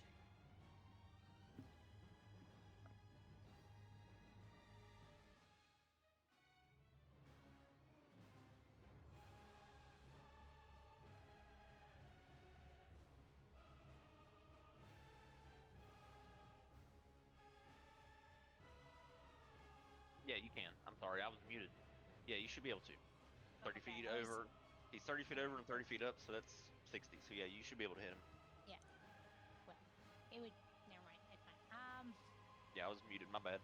No, you're good. If I'm Why, look in the I corner! rolled a Look at 20, dude in the I corner. could hide. So, is that enough to give me advantage on it? You'll find out if you attack. But wouldn't I have to He roll? he doesn't know. He doesn't know you're there. He doesn't. So you will. Yeah, he doesn't know you're there. Tristani does because she is one with all of the plants in the area, right? But not him. So Elder Moon can't sense you, but she can. So Yeah. So if I'm attacking, oh, anyway, Yeah. that would be with advantage. yes. Okay, sorry. No, you're fine. It's fine. So yeah, I'll throw my blade at him. Okay, go for it. 29. That hits.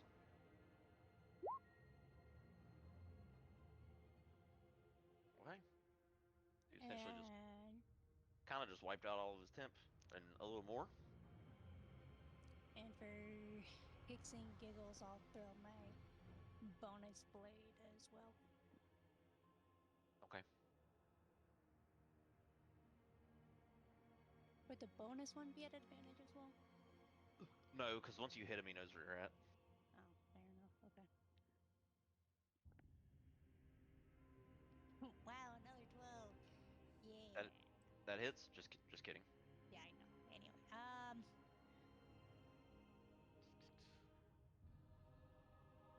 I think I'm good.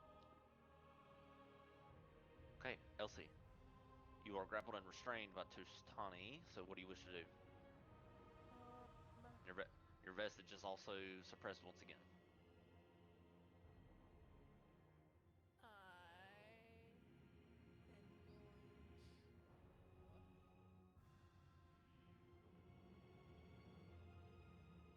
Can I do wholeness of body as my action to heal myself? You can, yeah. You can. 3 times what?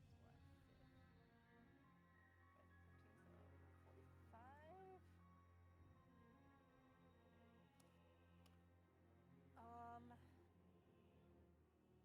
And then bow. I can't move, which is my worst nightmare. I'm aware.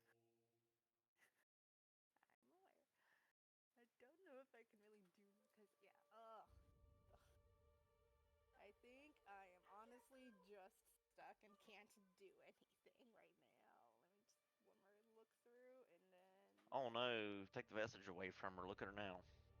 Well, I'm also grappled and restrained, so that's also it. Yeah, that's. I'm just picking on you. Can I do patient? I want to do just patient defense, so it attacks me would just be a normal roll.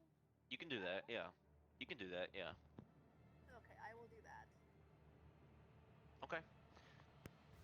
So you in your training, you you learn this from questioning some of your other monks, monk teachers rather, is that even when you're in this situation, you've learned how to be calm and steel yourself for incoming attacks, even when you can't move, because most of the attacks will probably be aimed at your head. So you've learned ways to move your head out of the way just before the moment of impact, so maybe it'll dodge you, whatever comes next. So you're trained for this, and the Loon, it's your turn.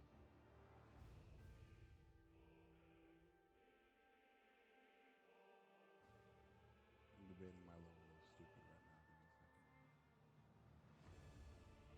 Well, take your time. I'm gonna go to the restroom real quick because I've been drinking a whole lot of sparkling water. I'll be right back.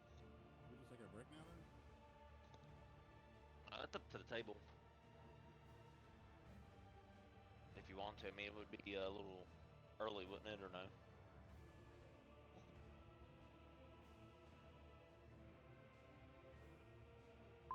Yeah, it'd be about 20 minutes early, so we can keep going. Keep going.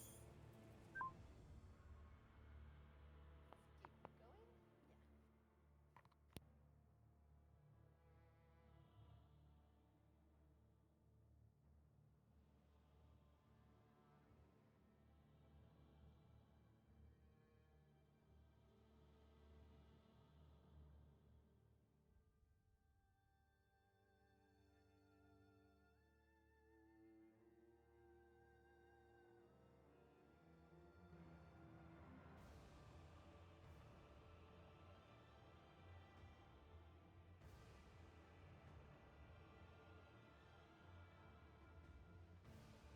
Okay. I am ready. So, what would you like to do? Can you succeed on potion as a bonus action? Drinking it yourself or feeding it to a conscious player.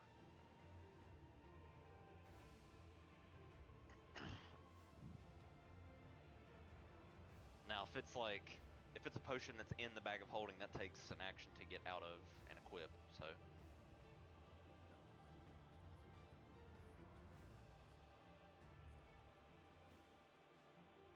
you could go over and I think she's stabilized.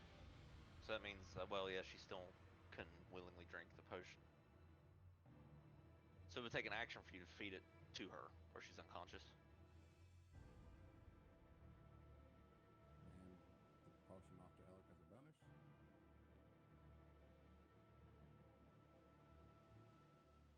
You want to hand the potion to him as a bonus? No, he's got one. So I'm Okay. going to down the potion of Dragon's Majesty. Okay. Very well. All right. So you drink the potion of Dragon's Majesty.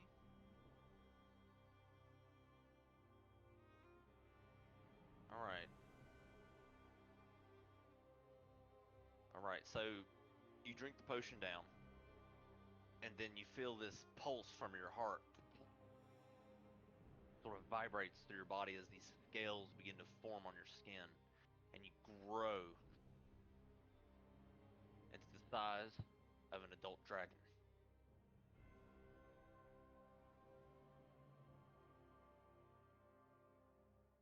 Okay, and males in your form. Okay, so the equipment can meld or fall to the ground. It's up to you. Probably just Duration. male.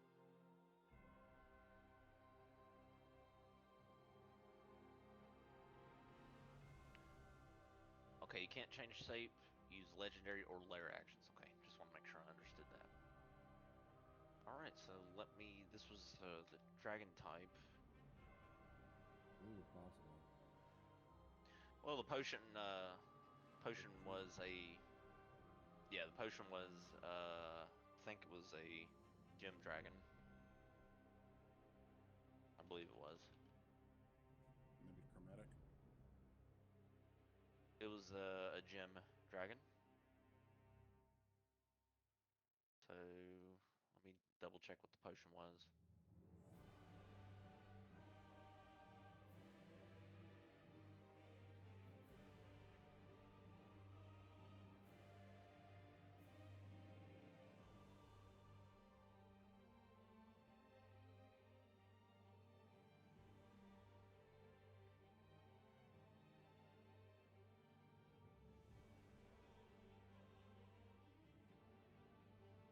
Okay. It was an amethyst dragon.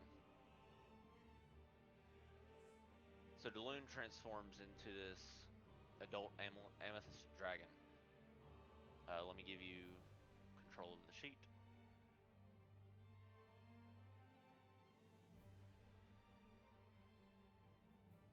If it will fucking let me.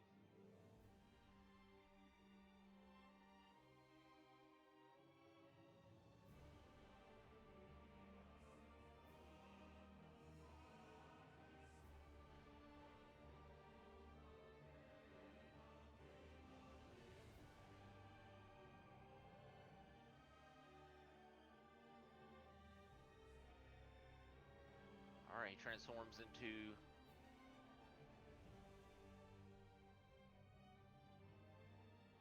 amethyst Daloon.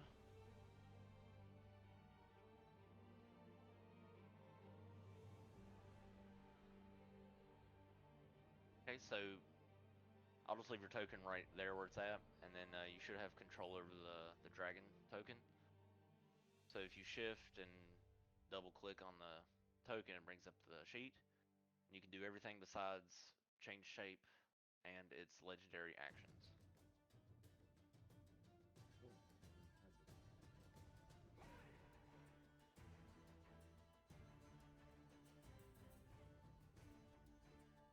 Right, so the loon transforms into this massive dragon in the space. So do my action just immediate, right?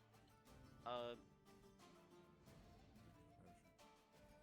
well, Well, the bonus, it's well, the bonus is for potions of healing. So yeah, it would be an action to drink this one because of the transformation takes hold. It takes a moment, but you still have movement and stuff, like movement, bonus Go action. over here.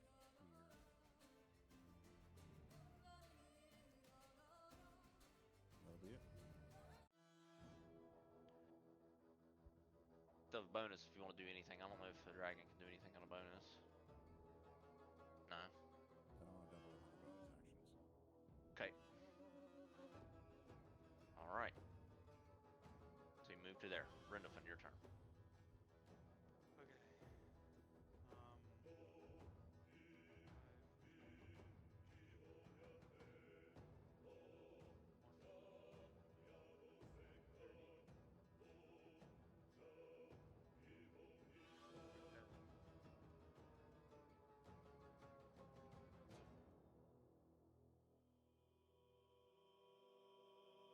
So I know when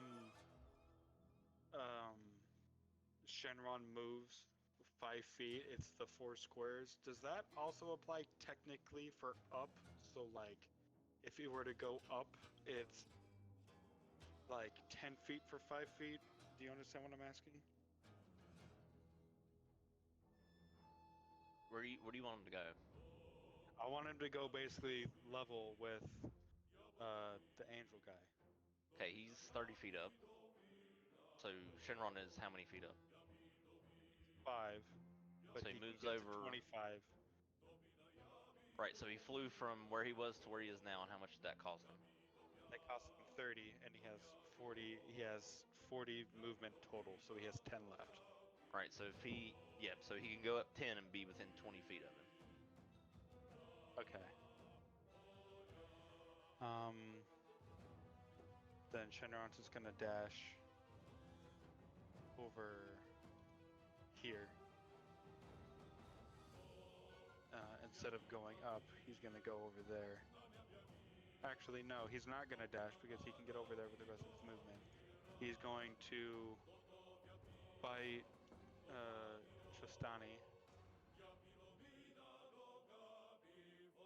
Okay. For 13. That'll miss. Yep. And then uh Rendolphin is going to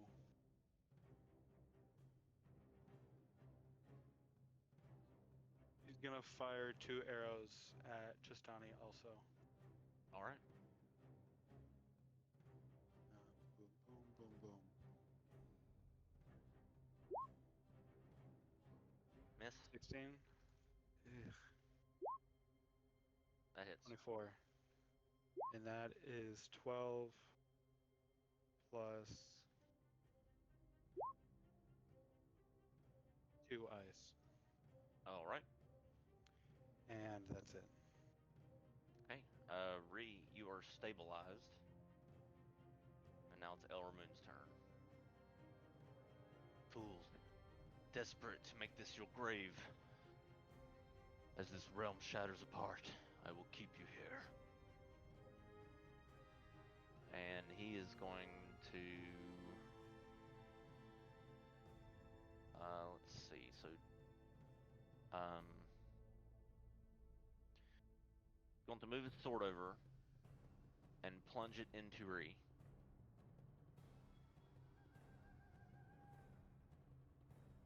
Alright, 32 points. That's 50 points damage on Ree. Ree, you failed 2 death saves immediately. As this great sword stabs down into you and just pierces into the ground and then withdraws. Your blood squirts up into the air in front of Elric and sort of paints the ground next to you. And then he's going to take his bow and aim it at Tobeans.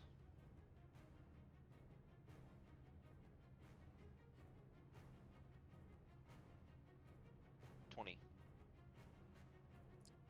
That hits. Okay. So 32 plus 16 points of damage. May I please have that Yeah, you can have it. say soon? If you're 100 points or fewer, roll a con save.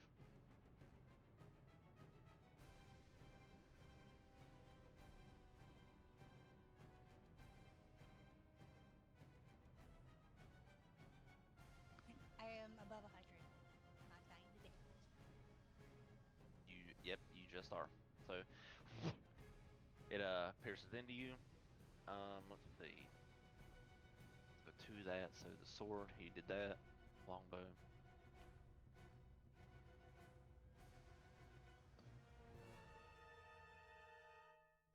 All right.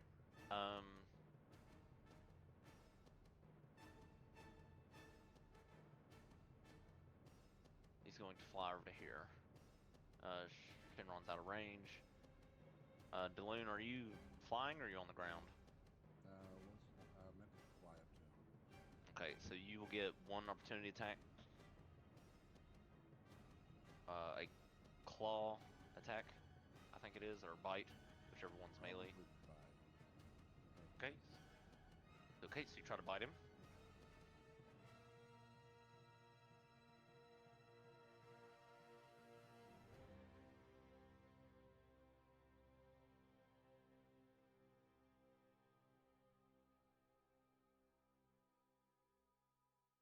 We have to roll to you have to roll to hit. Can you bring up the sheet or no? Sorry, I just read the text. I'm not used to it. So 31. Okay, so that will hit. Roll roll damage, which I guess you did, but I'll give it to you here. 19, 11. Okay.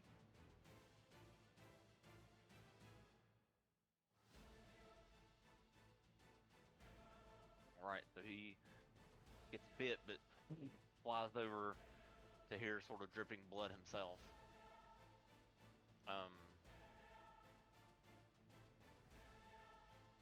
Okay, Elric, your turn.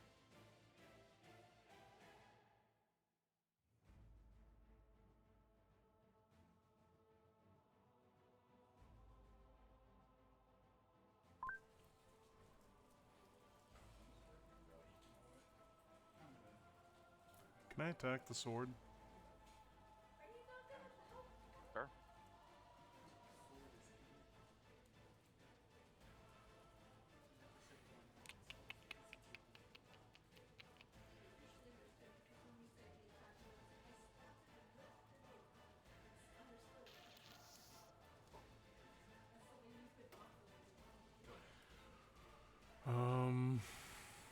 Trying to decide if that's what I actually want to do.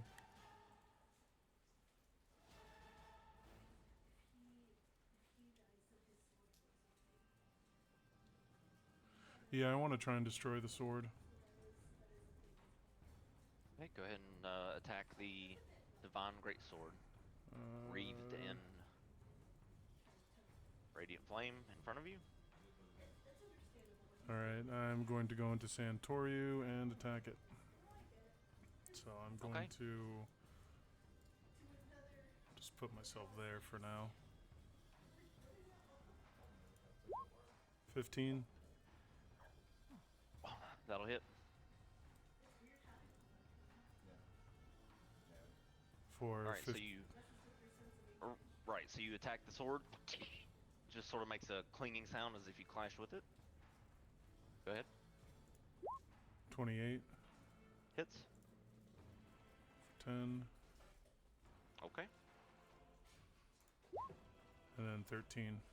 That misses. So Demi still one misses.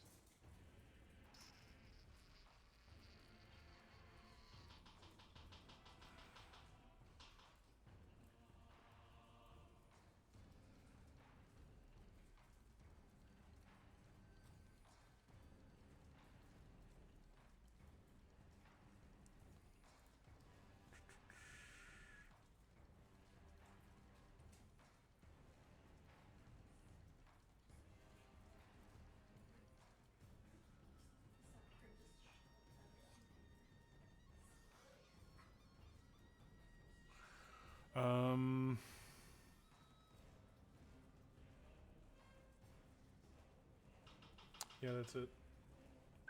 All right, Gargan.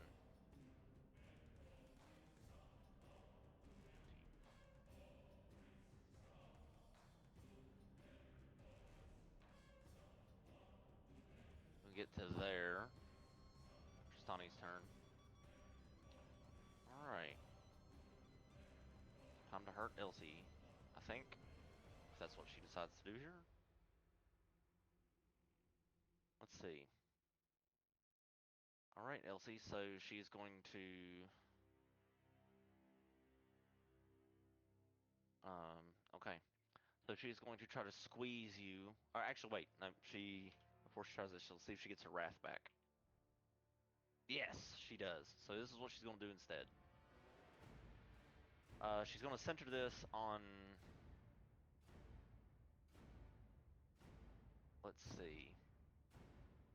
It's a 30-foot cube. Right, so she's going to use the wrath attack again since she just now got it back.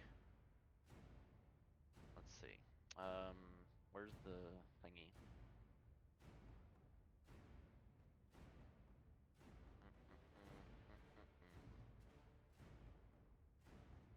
Well, 30-foot cube. 1, 2, 3. 1, 2, 3. Okay. So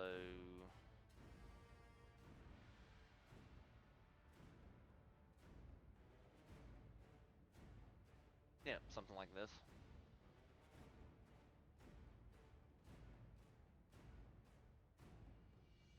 Let me see. She wants to do. Well, well. There, if it helps any. Yeah, you're not actually where that balloon token is. So yeah, she was going to center. Well, Rendelfin is. How far are you off the ground? Oh yeah, it doesn't matter because this is the whirlwind that goes up of vines and branches. So this right here, so she can get Soren, I guess, because yep, that'll work. All right, so automatically fails. Elric, Rendelfin, and Soren. I need you three to make a deck save, please.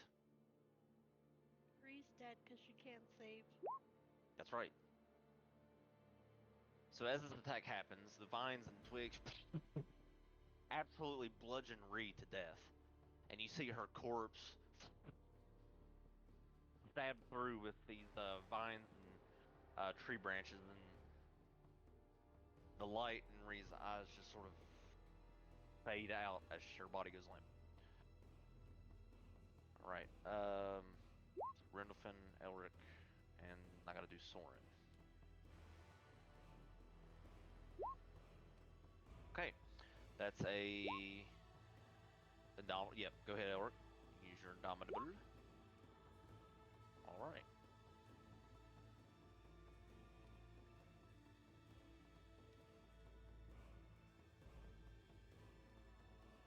All right, it's 24 that you have to make. So, all right, 66. So 13 bludgeoning,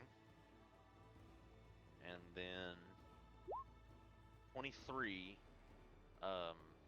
slashing. So Thorin, first time taking damage this combat. Okay, Rendelfin, and okay, yeah, there we go. Damage is dealt. Do I also have to roll for concentration on the spirit? You do, yeah. Okay, what do I roll for that? Because I've never rolled concentration before. When you subtract damage, it's supposed to the script is supposed to automatically roll it for you. Let's see if it does that first. Okay, so that's 36 damage.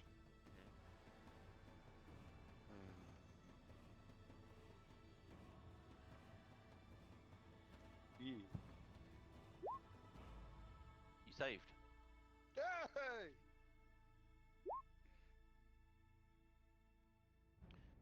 All right. Tristana uses her Wrath ability, and then she's going to with the vines that she's got Elsie constricted by. Elsie, she's going to hold you over the water. This will become your watery grave, little elf. she says to you. Now it's Soren's turn.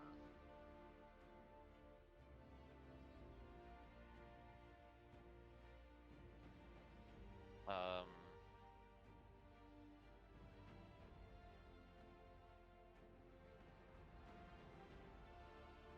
Whew. Let's see. 5, 10, 15.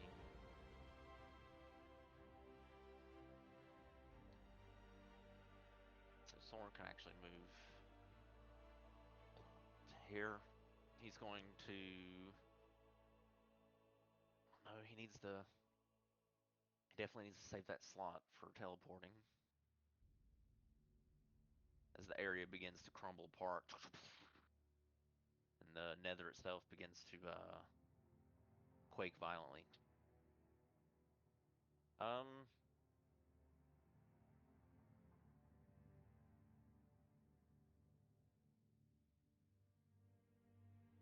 Yeah, he'll try to banish Tustani. Tristani, whatever her name is. Tristani, yep. Alright, so banishment on her. She succeeds and resists. Toby, it's your turn.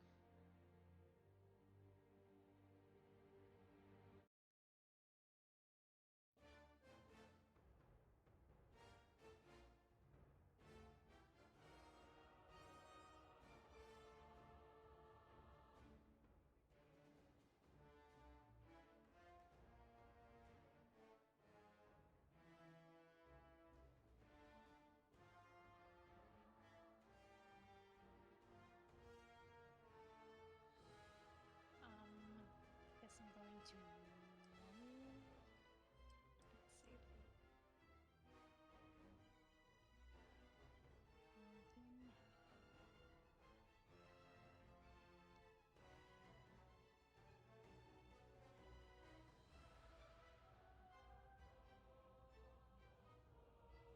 Can I get to here uninterrupted? I think so if I go like, or beside me. If I went like, To there. yeah. You can if you go like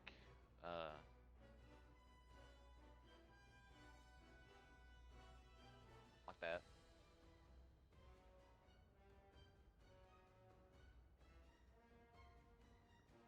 Is there anything going on in this area, or is this just like space? Well, the waters, It's like it's a the mountain. it is. It's the amount of fey water that was coalescing up around the heart in the middle. Now that it's gone, the water has begun to boil and sort of rumble and vibrate and splash. It's a very disturbed body of water at the moment, and it's um sort of its arcane energy is lashing out at the area. So you see these bolts of arcane energy just kind of shooting off in random directions um, from the point that the heart was, which no longer is. So is this like a rim thing I could potentially walk around or on It is. top of? It is. Yeah. Alright, so go 30, and I'm gonna use my zoomies. Let's see. I'm gonna go 25, 40, 45, 50. So could that put me like right here, I think, with my zoomies? Yeah. If you walk on the rim of that thing, make a acrobatics check as you try to balance yourself. It's very narrow. 13. Okay, you're good. Cool. And I'm going to Psychic Blade Tristani. Okay.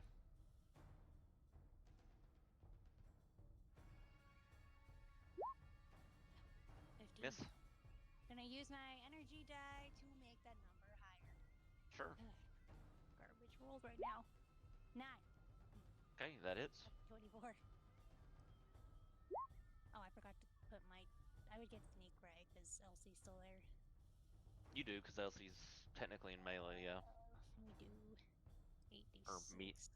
melee, whatever you call it.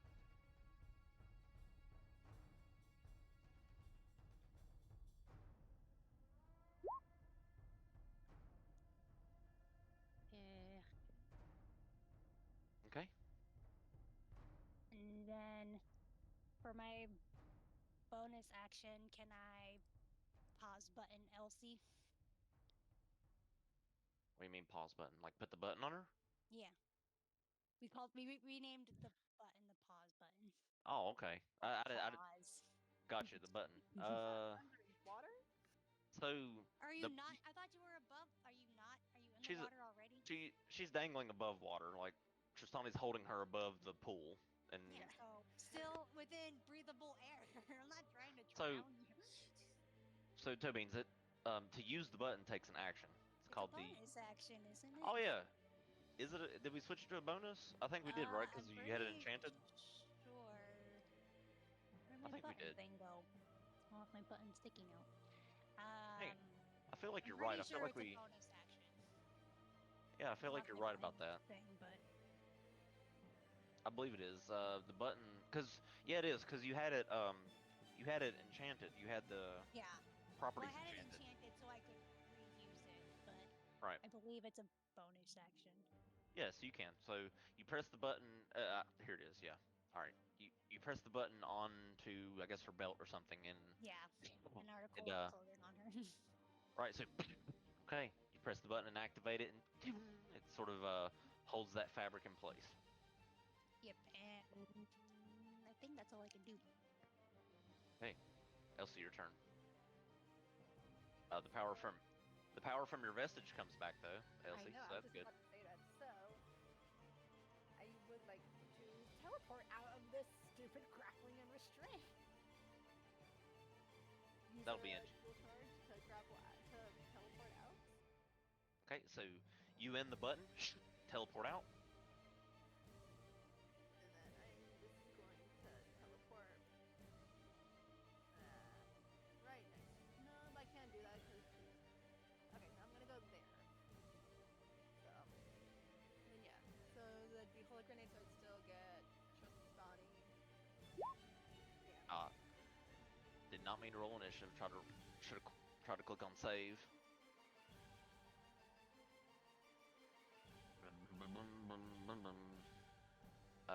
Save. So Constitution.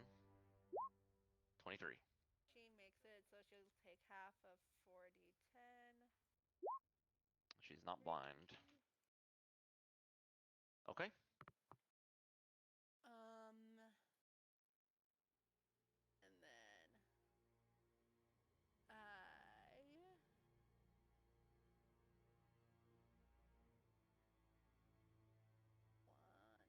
And then I want to see how far can I go.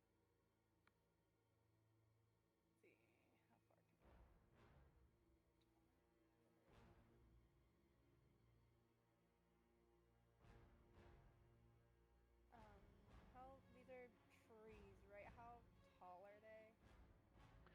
I'd say 25 feet, 30 feet. Okay, so if I no, I don't. I'm gonna do something stupid. All right, and then I'm gonna run towards Elmer. Okay. 10,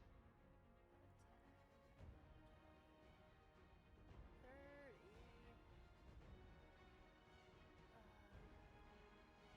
40, and I can run across water. Right. 10. That's fun. So, what is it? 10, 20, 40, 50.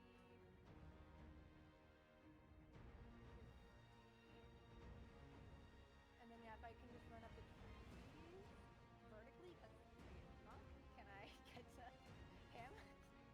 If you have the movement, yeah. Yeah, because it said 30 and I had 30 feet left. If I get to the top of the trees, can I reach him?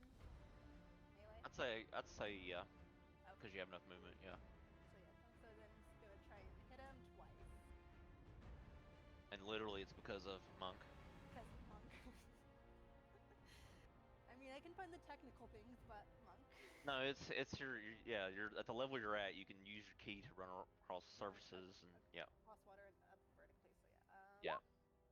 26 and 25. Both hit. 10 and 11. Trying to think. Okay, I'm done with bonus action, but do one stunning strike. Sure. All right. Let's see. I wonder if he has. We double check his sheet. I don't think he has any sort of. So stunning is not a magical effect, so he fails. I stunned her on today. So then does he fall 30 feet? He does. So he's stunned, and his wings stop flapping. Falls 30 feet.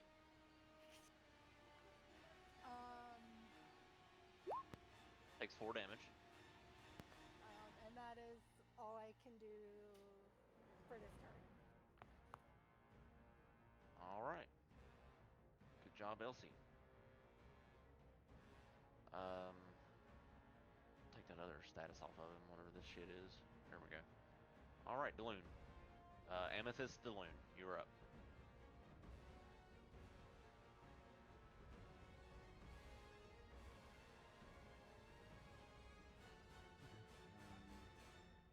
I'm going to fly down. I'm guessing 20 feet so I don't land on toe beams. Mhm. Use my breath like that. In her face. Breath weapon to the face. All right, so you fly down and just above toe beans, and you coalesce from your draconic essence, belch out the breath weapon, force into her face. Roll the thing. I would probably lead with, "Hello, bitch." Yeah. As your singularity breath blasts them. See, it's cool on some creatures that automatically rolls it for you. See that? At 42. So, she will first. She has to make a strength save. She fails. So in a failed save, she takes 42 points of damage. All right. So here's what happens: you coalesce up the breath weapon and singularity breath. The dragon roar just blasts parts of the fountain, gets destroyed from the force damage, as well as her.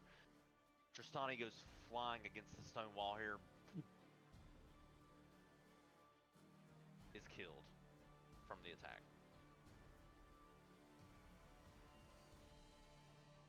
She then falls to the ground. But How does movement count or work on a larger creature like this? So let's see. So with your huge category size, every 1, 2, 3, 4, 5, 6, every 9 squares is 5 feet for you. Yeah, I'm gonna go over here. Yeah, you can make it. Only one action. That's right, and that would doing the breath weapon would be the action. Yeah. End of turn. Okay. Rendlefin. Okay, Rendlefin is going to conjure a lightning arrow Okay. at level 4. And he's going to... Oh, Xbox. He's going to shoot it at Elvermoon because he is now on the ground. Away from everyone. Okay. Next time you make a range attack. Okay, so I just shoot an arrow. Do I Yeah, get... he's stunned, so you got advantage. Okay. 23. That hits. Sweet. For 10 plus 5d8. Mm-hmm.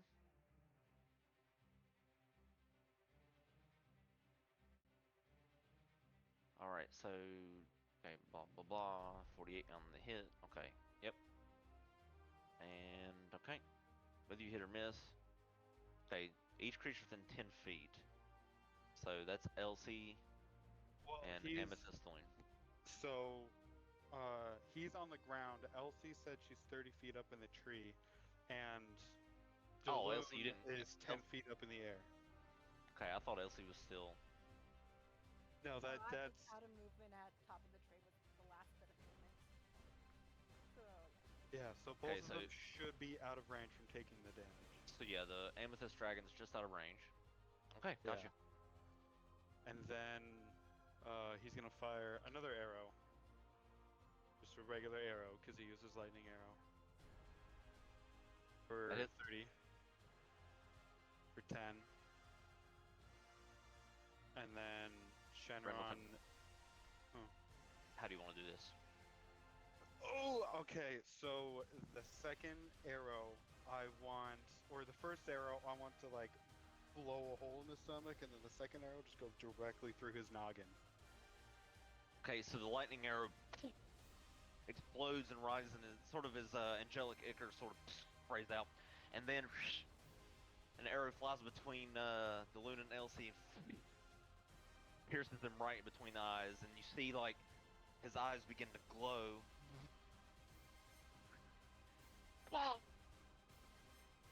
He explodes in this divine light. And then as I see him explode, I'm gonna be like, "That one was for Ree, son of a bitch."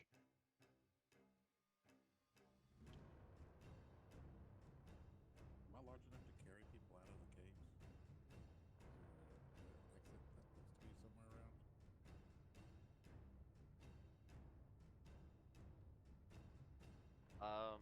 So what's happening after battle is the area is sort of falling apart, like. So you look around, you don't see any noticeable exits because here's what's happening. The edges of this nether were in the process of being written by the nether heart, being created, so to speak. The moment Tristani died, that ceased, and the heart, well, the moment the heart exploded, really, that ceased. And what you see is the area around you is being unwritten, if that makes sense. Like it's being erased, disintegrated. So, and it's closing in on the area that the heart was. Elramun's sword was part of him, so it explodes too.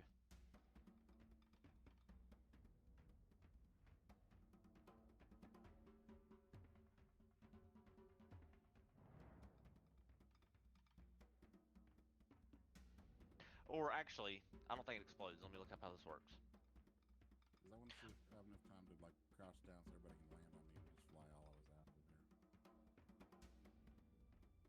I mean, 5 people can fit on you. And hang I on. can carry 4 with my feet. Oh yeah, you can clutch people with your claws and carry them that way, yeah. And then 5 on your back. So 9 total, if you didn't need to use your hands or legs for anything. So you could do that, but the area itself is disintegrating all around you. You don't see any noticeable pathways out. Elramun's sword did not explode. It turns to stone, and you go to pick it up, Elric, and it is insanely heavy. So make a strength check to try to pick it up off the ground if you want to, as Soren, in kind of a panic, tries to group everybody up. No, Elric will leave the sword. Okay. If it'll help, I'll just hover over where someone's casting and like try to shield with my wings. Okay, so Soren gathers everyone up, or gets here and begins casting teleport. And Is there a draws. person limit on that? I think there is. Just leave Ree, she's dead, Kappa. She's like, fuck you. So you can I mean, for 8 real willing though, creatures. if you guys are limited on space. So 9. So 9 creatures.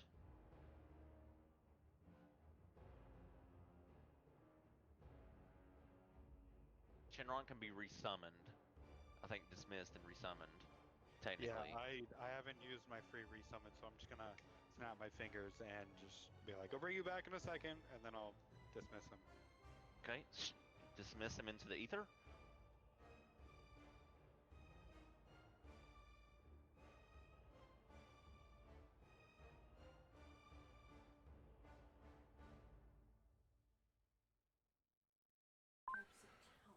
All right, and so that should, I think the teleport spell should get all of you. And Soren is going to aim for the airship's Drop. sigil. Drops automatically after an hour. Yeah, you got like 55 minutes left of that form, and it's going to be cramped when you get to the teleportation room. But you all gather up, and Soren just finishes the spell right before the edges of this area disintegrate into your immediate vicinity.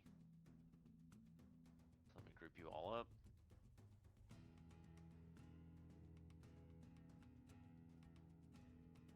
I'm assuming someone's got Ree's, probably is bringing Ree's dead body. Yeah, Elric has Ree. Okay.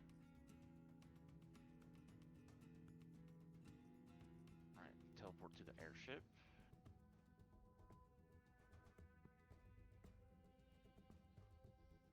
Damn, where's my... Oh, here it is. Okay.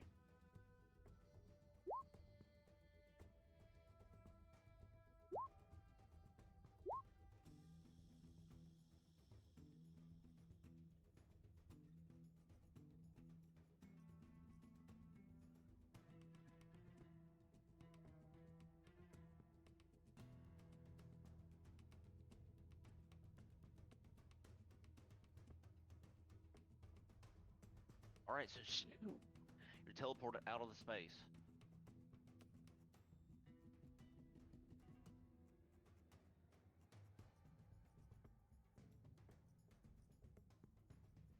Bring the players to here. It's like a new folder system they got. So let me try to drag the thing to the folder and see what happens. Right. So you teleport out.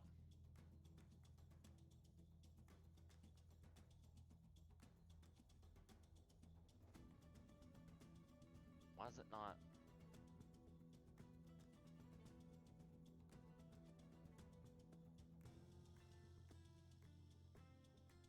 We can cliffhanger and take a break if you want.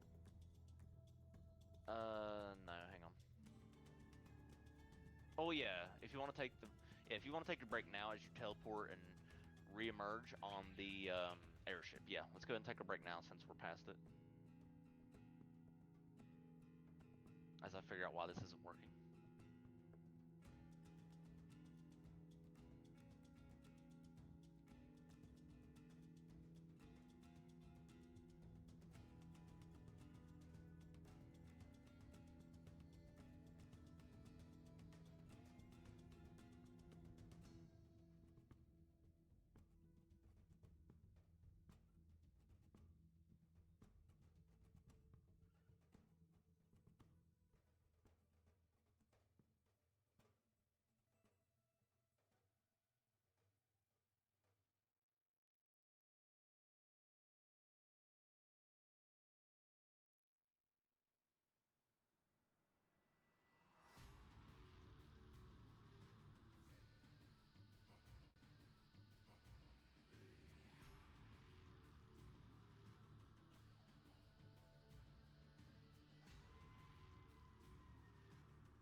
So I don't know what happened to my my airship folder, but it's gone.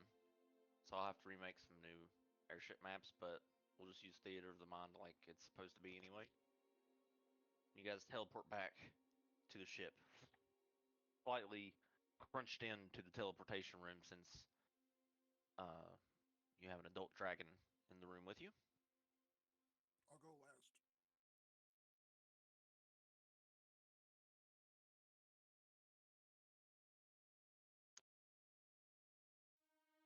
Well, the funny thing is, as long as you actually don't have a choice until you get smaller, the doorway is so small to get into the room.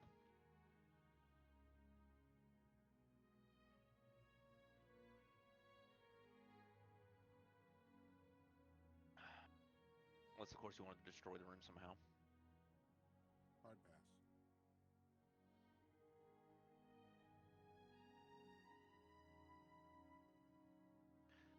Soren and Gargan make their way out of the room. Elsie will walk out of the room.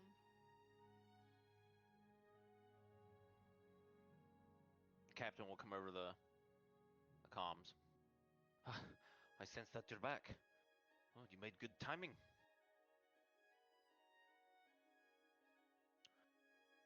Where's the next destination? I'm assuming we're not hanging around here too long. Is the beam still coming from the sky? No, as you guys go topside and look out, the Rudis, the beam from Rudis is no longer impacting the ground here, and the other two are, of course, pointing in the other directions, but the one that was connected to here is no longer connected.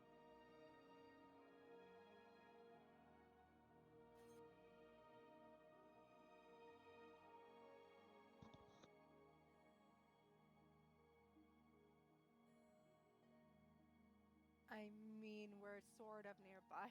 Do we want to put Ree with Jace in question?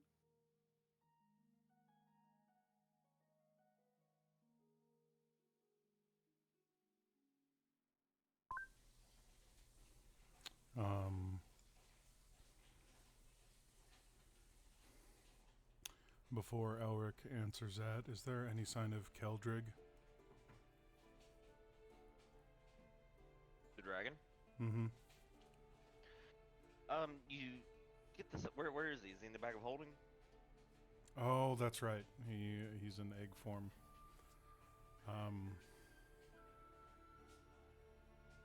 Elric will ask Tobines to take out the dragon egg and kind of set it on an open spot on the deck. Okay. I guess I'll do that then. All right. So you take Keldrick out of the bag and set the egg on the sort of on a desk nearby, or like on one of the kind of the dining room tables is nearby. So you set them on one of the tables.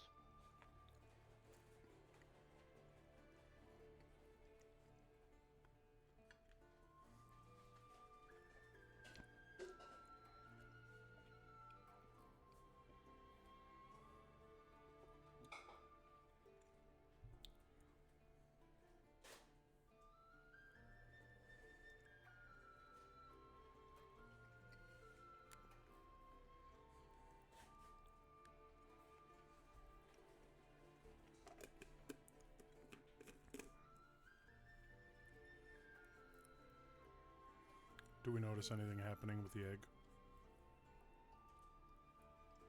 Not particularly. I mean, it just seems to be unmoving. I mean, it is. The egg did feel a little warmer as Tobin's removed it, set it on the table, but that's like the only real noticeable difference in it.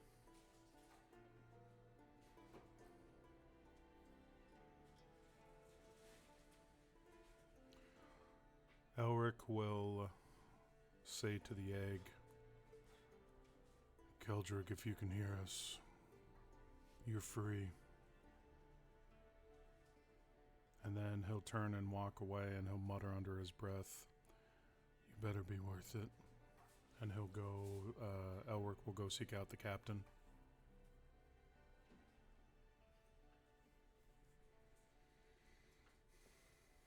Okay.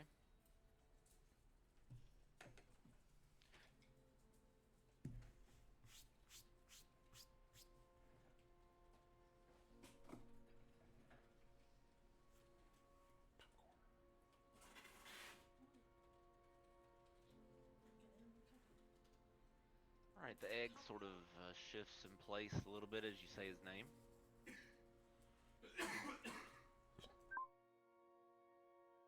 Now the teleportation rune is in one room, but there is a pool next to the room. So the egg shifts around a little bit in place. Then it starts to glow. This white light. And then taking shape in front of you, the egg sort of divinely cracks and shatters open. And the form of a humanoid takes shape on the table.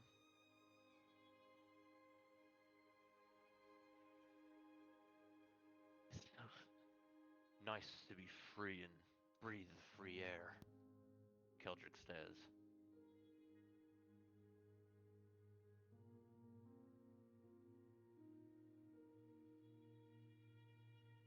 As he stretches and then hops off the table. What sort of place is this? He looks around.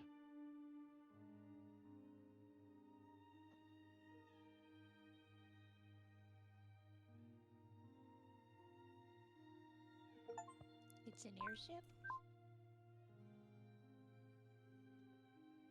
I see.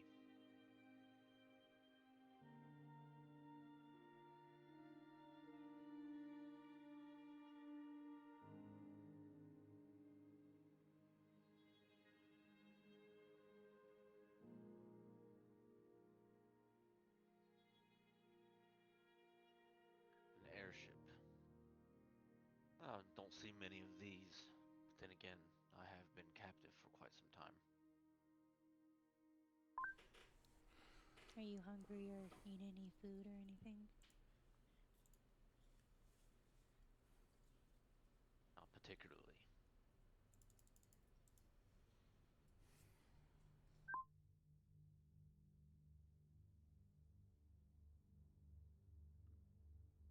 Well, I'm not sure what the plan is, but I guess you're welcome to make yourself at home until we figure out what the next thing we do is. Could you all wait the 50 fucking minutes it's gonna take me to get out of this goddamn room? Yeah. Huge dragon shifts around in the teleportation room. Can you not undo it yourself? The potion. He still has like 40 minutes left.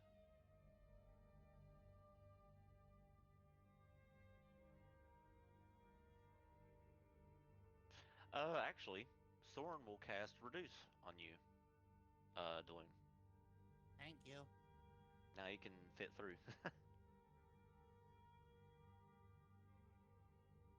And then he'll release the Reduce. Or I guess it only takes, yeah, it doesn't affect that long. So yeah, he'll reduce so you can actually fit through the door.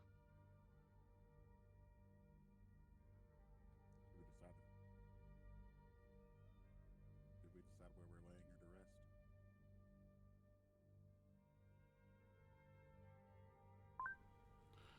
Laying whom to rest you speak of? Keldrick looks around. You all seem as one. The wee one. The one you spoke with.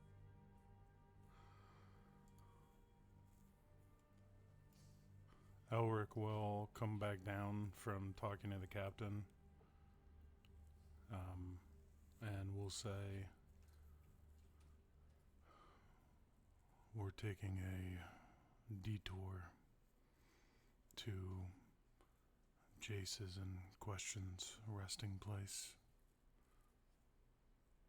And he'll look at Keldrig. One of our friends fell in the battle.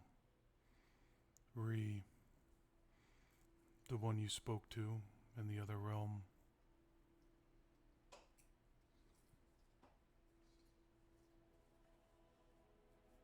I see.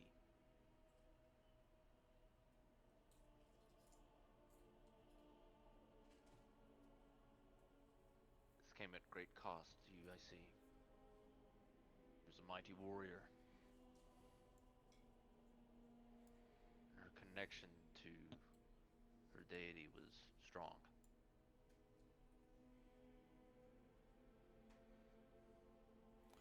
She was a good friend.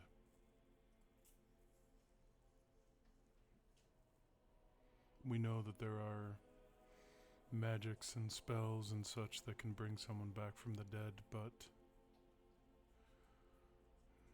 I don't think that was her wish. That is not something that she believed in. And so, as much as it pains us, I think we will honor her decision and not bring her back.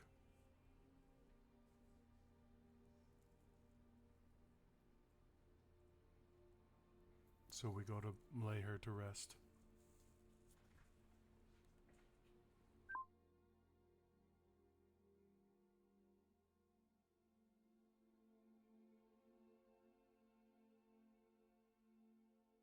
If that is what you've decided,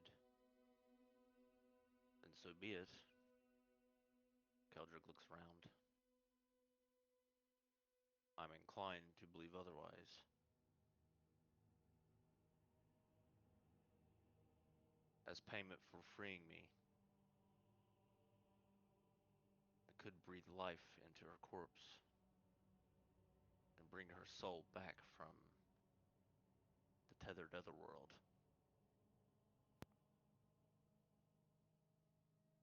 This is within my power.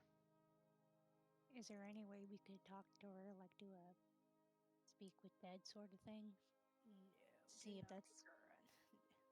I'm not asking to bring her back. We can just do a speak with dead, and we can ask her what she wants, and if she wants to stay that way, then we can say goodbye.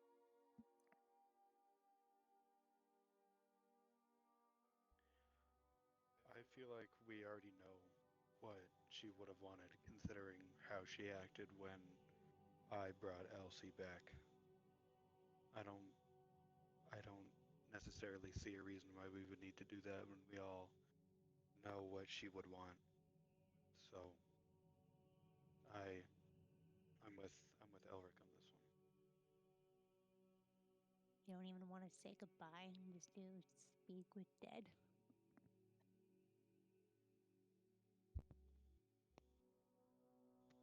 No, because even I feel like that is also just not what Ree would have wanted. It's still sort of a bringing her back way, and so it's letting her be at rest fully. I don't know how to say it, but thank you for your offering, Keldrick, but we're gonna let her stay at peace. If you killed my captors, then take solace in the fact that there are no more Valkyries that he can slay. At least it will end with Ree.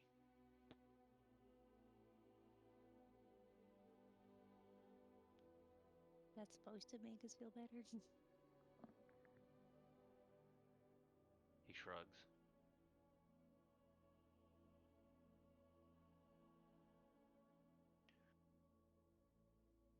Well, I can bring a creature back from the dead if they've been dead no longer than 200 years. If you change your mind,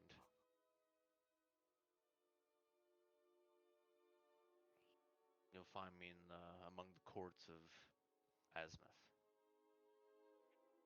How often can you do that sort of thing? Once per day. God damn. I guess hypothetically, you could bring back Question or Jace. They haven't been dead for 200 years. Well, it takes a considerable amount of sacrifice to do something like this. Either time off of my life or 25,000 gold pieces.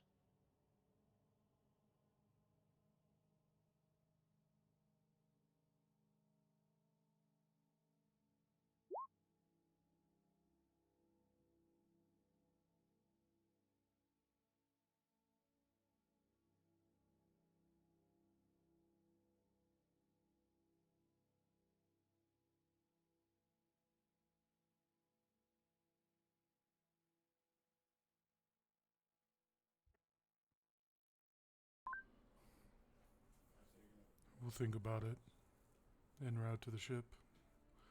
We appreciate your offer, Keldrig, and please excuse any harsh words, as you can no doubt imagine we're not in the greatest of moods at this current point in time. Understood. Losing a comrade is not easy. And my sympathies are with you. After all, you are the ones who freed me. So I'm in your debt, either in this way or some other way.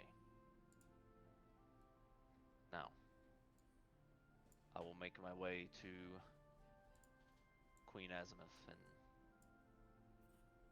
report in and see if there's some place that I belong on her court. There has to be something I can do to help her with the Lich King. If you'll excuse me. And he nods at everyone and then heads up to the top deck.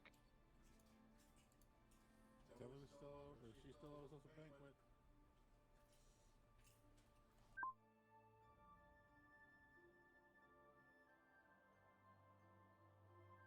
He nods. I will inform her of the banquet. He nods as he walks up the steps. Alright, he gets up to the top, transforms into his dragon form, and flies off the ship.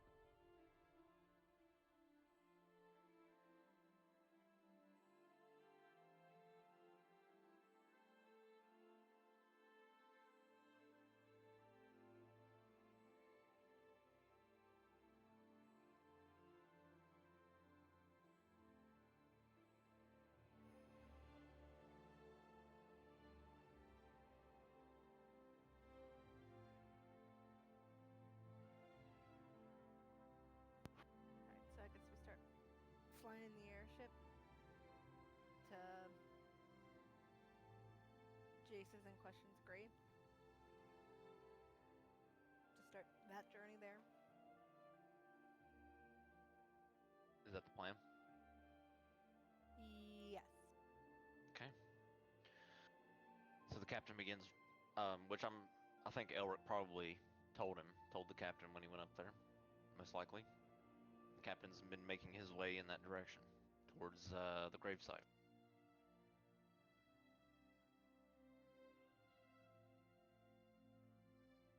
Which it's, where is it? Right here? Is that it? Yeah. Yep. So it'll take, I mean, you'll have the night to rest overnight while the ship makes its way there. Roughly 9 a.m. you should arrive at the graveyard. Or the grave site. It's not a yard, it's a grave site. But you should have, it's getting later in the evening. It's around 7 p.m. now. So by the time the ship arrives, it'll be 9 a.m. tomorrow. So you have, you get a long rest. Question, Cody. Yep, go ahead.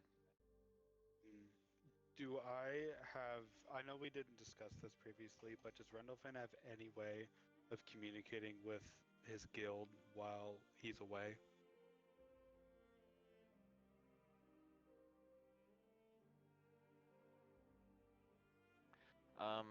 Unfortunately, no. Okay. Never mind then.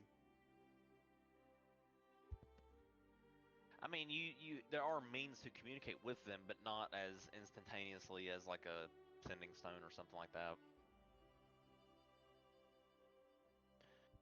You would have to go um, somewhere where they could transmit a message to a person over across the world. It would have to be some sort of place, a place like Pounce's, for example, like Pounce's Tower. You could probably do it from there, or a similar place.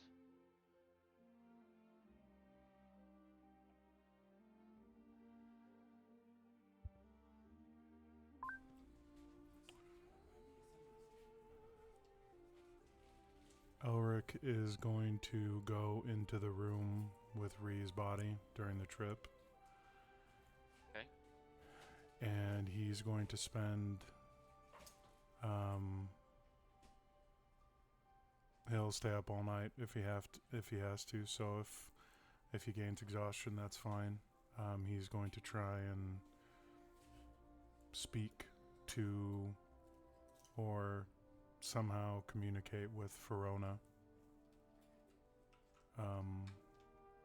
It's basically trying to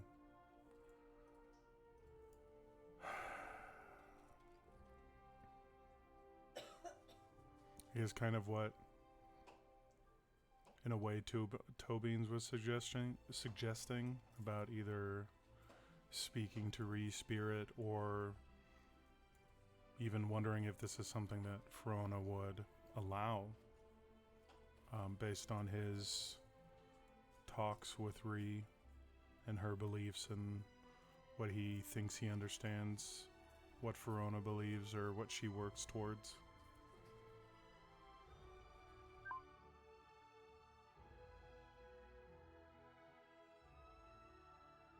Okay, I mean, you do spend time, and I guess you're attempting to do what, some sort of communal with Verona,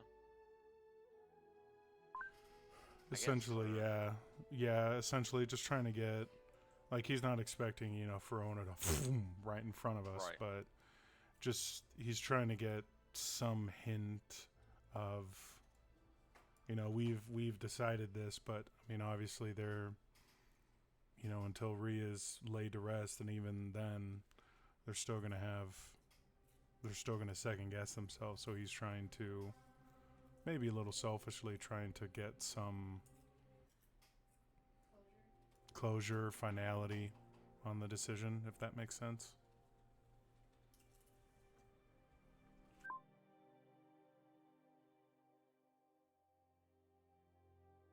Well,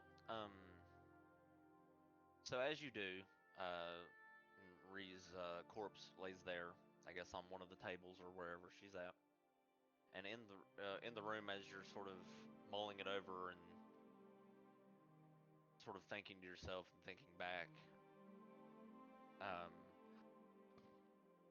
you don't have a connection to Frona, but you understand what she was to Ree, and um, having seen her at least once, I think, in the adventure, you should have an idea of what they stand for, and your memories sort of flood into your mind, and you see Ree's body begin to glow like this golden hue,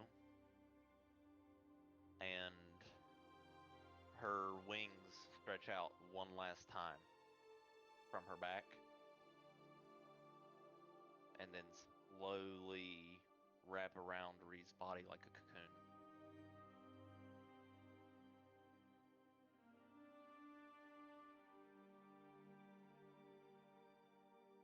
And then as you see this, you see these sort of divine little fey guardians encircling Ree's body, and they softly encapsulate her.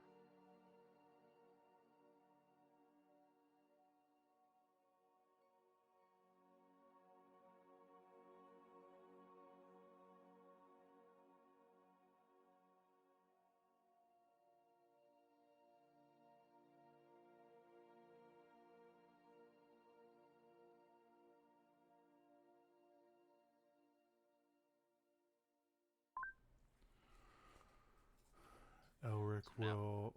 so now Rhea is like sort of these divine wings are sort of wrapped around her.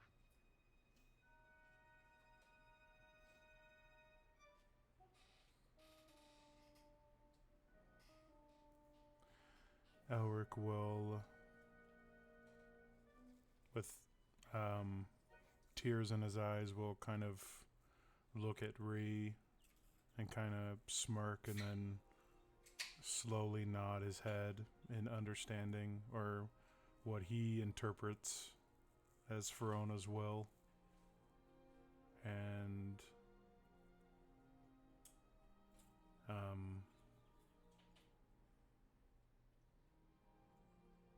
he'll go talk to Daloon.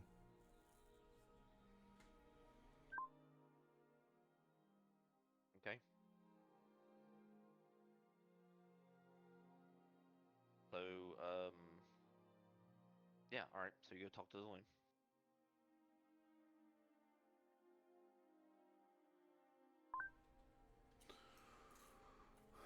I'll knock on his door and wait for him to answer. You don't need to knock. Just come on in. Oh, shit, I'm not wearing pants. Give me a second. Clear. Elric will open the door and enter the room and close the door behind him. You said you wanted to speak to me before I went to bed. So,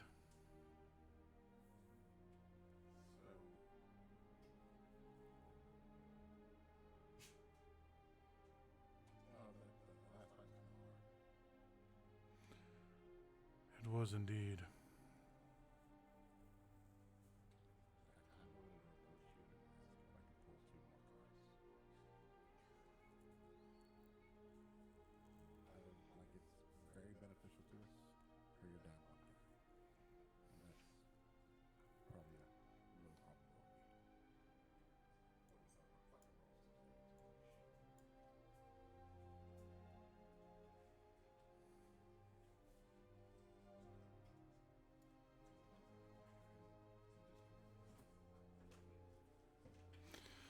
I would say we wait until.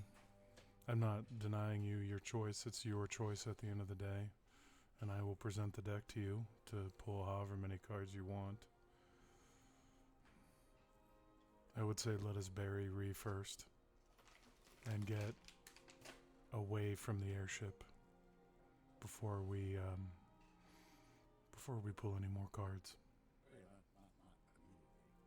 I'll imagine you pack your cards times 2. And then going across the fucking planet.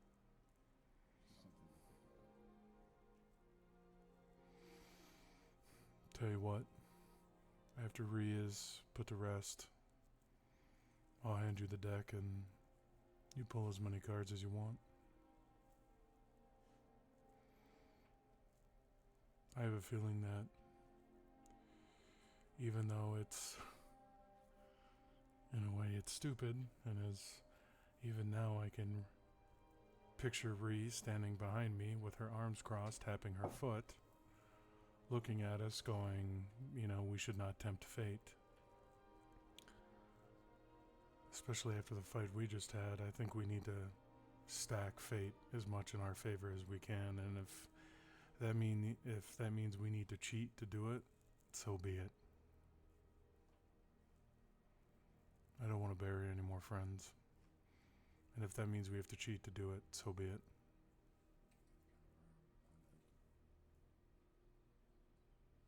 Just get some rest. And Elric will nod and turn and go to his room and go to sleep. Very well.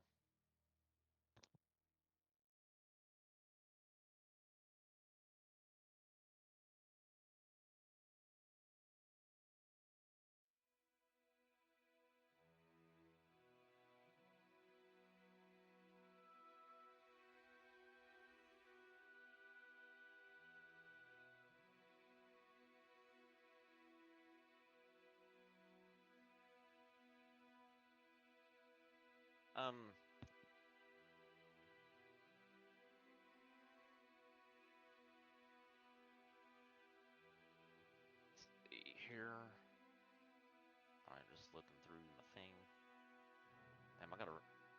organize this shit.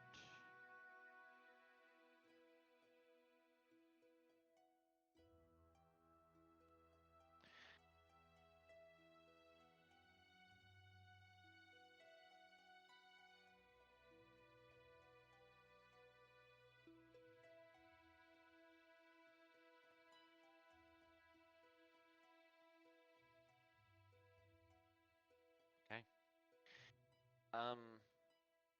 So, is anybody else doing anything over the time that you have until now, and the long rest, and then arriving?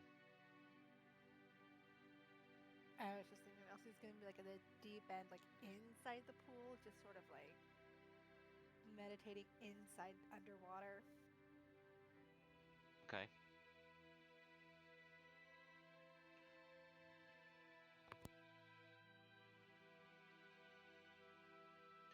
So, Elsie, you take some time to meditate, like in the pool, sort of soaking off, and um, after you do some of your meditation practices, you resurface eventually at some point, and across from you, sitting in the pool, is Aloysia. Of course, it's a hallucination of her. It's not actually her, obviously, but she sits there and looks across from you and smirks.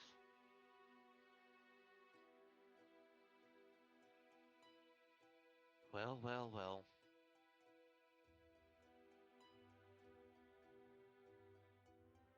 You're fast, but apparently not fast enough.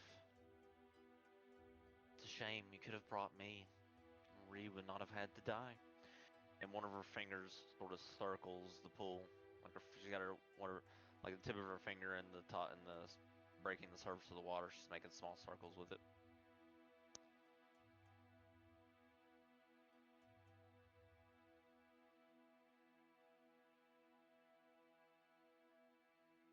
I don't see how you think you stand a chance against the Lich King now.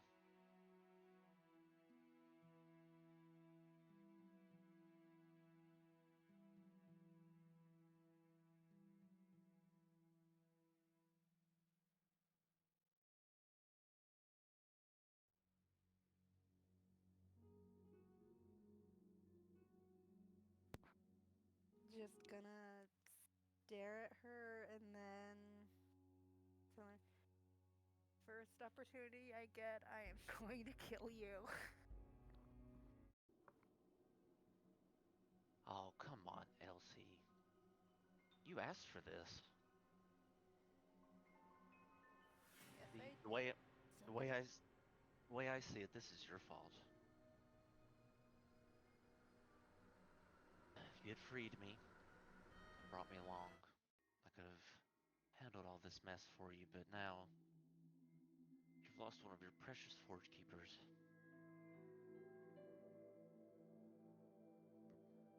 Maybe even your strongest one. A Valkyrie, no less.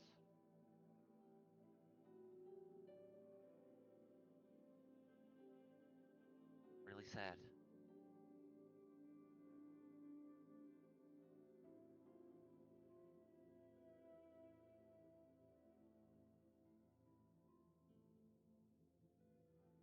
Killing me won't bring Ree back.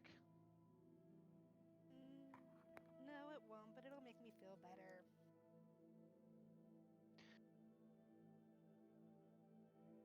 See, I don't think you mean that. I don't think you want to kill me half as badly as you claim that you do. Believe me, I really do want to kill you.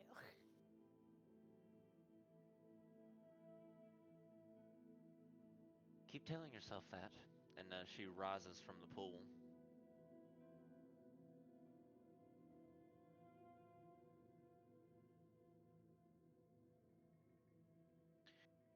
When you're all out of options, you'll eventually come crawling and asking me for my help, begging me, begging Pounce to release me. We'll revisit your claims to kill me then. I just wonder, how many more of your allies will you have to lose before you resort to that? You're so willing to put your friends at risk, but not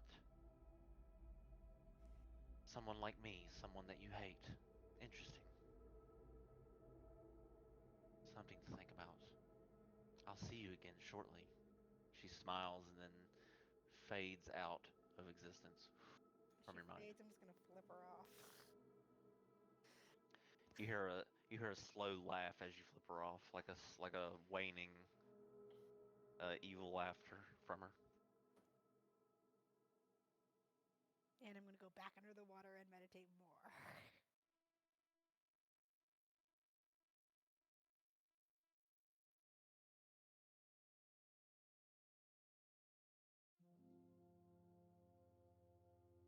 Okay, so you go under the water and do some more meditation, and then if nobody else has anything, then yes, you get the long rest. So reset all your stats and everything you get back on a long rest. Get half of your maximum hit dice back.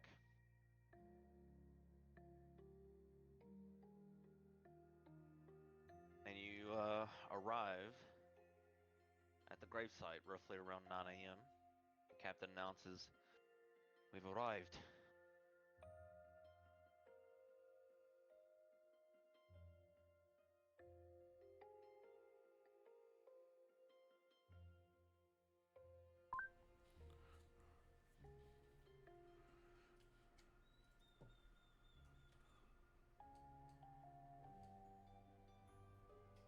Elric will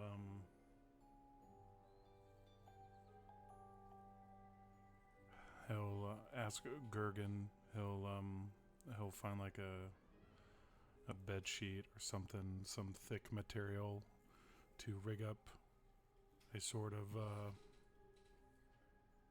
something to carry her in, and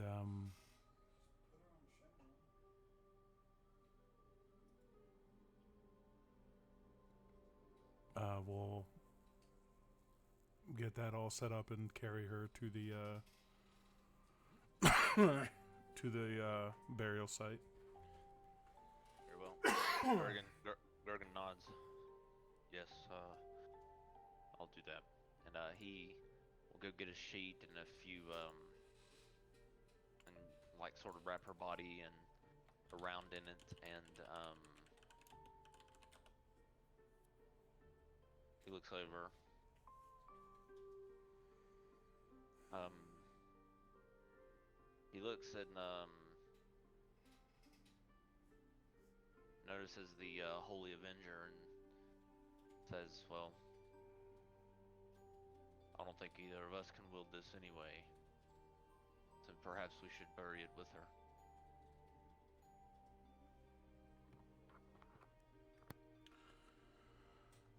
I would agree. And like Boromir style in the boat, he places both of Ree's hands on the Holy Avenger, like on her chest, gripping the hilt, and then wraps her in the sheets.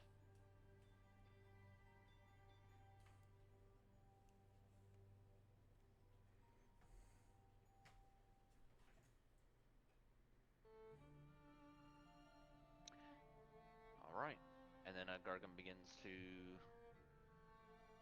cradles Ree's corpse and begins to carry her to the gravesite.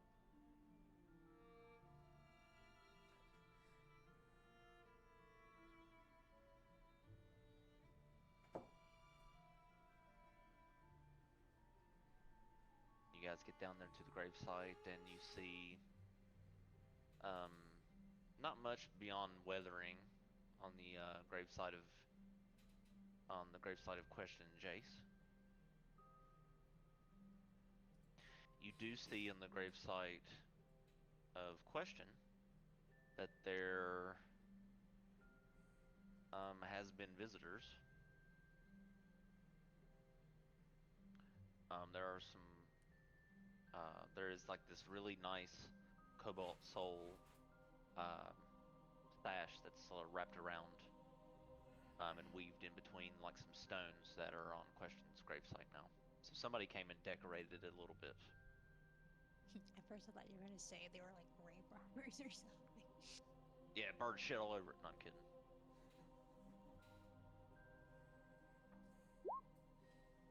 Just in case you weren't kidding. Yeah. Well, I mean, I'm sure there are some, but I mean, who knows? I don't think so.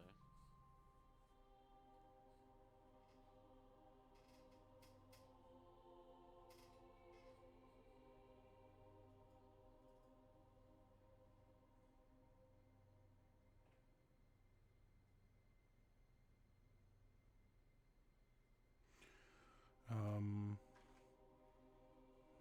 Elric is going to go down to his knees and start digging the hole with his hands. All right, Gargan will gently lay Ree's corpse to the side and help you. Brindlefin and Shenron will also assist in the digging.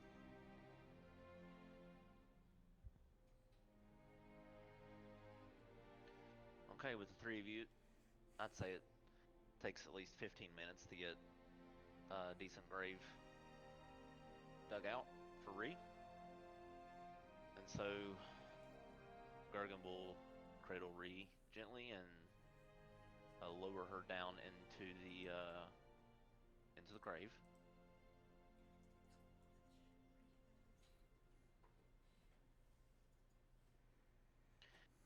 And a moment of a ray of sunshine sort of beams through the overcast clouds, shining directly down on you all and into the grave of the fallen Valkyrie, Ree. As you begin to fill up the grave, you feel this warm sensation, almost like a warm breeze of air just sort of wash over you.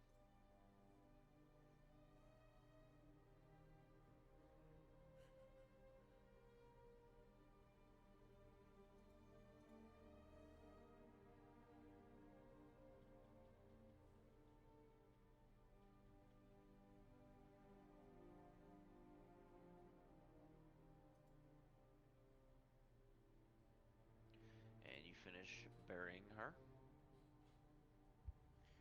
Um, Brindlefin is going to take the other spear that he has out of his inventory, and like he did with Question, he's going to plant it at the top of the grave, and then he's going to wrap a piece of cloth around the top of it, like he did for Question's grave, as like kind of like a flag style, so it can wave in the wind.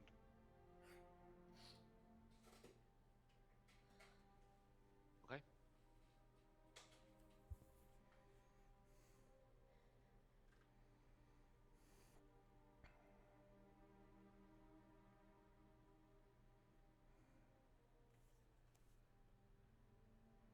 You can see that Gergen feels very sad about this and partly responsible for not being able to do more. And you'll see that there's a few scars that he's got up on his left shoulder and sort of like tally marks. And he's taking his axe and adding another.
So Elric is going to step forward and he's going to do something that he's never done before. And I don't know how true this is in real life, whether we've just been fed bullshit by Disney movies, but he is going to start howling. Just long, low, sad howls. You can do that with your voice, so yeah.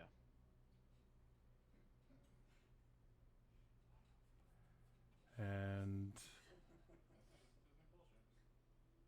by, I'd say, the end of the third one, he's got tears streaming down his face. And he will say, "She was the best of us."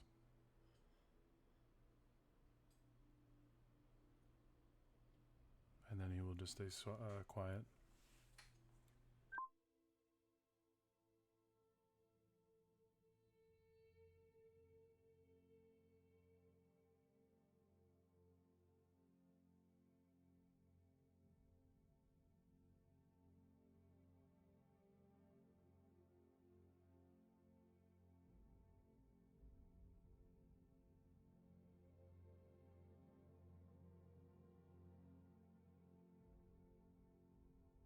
Okay.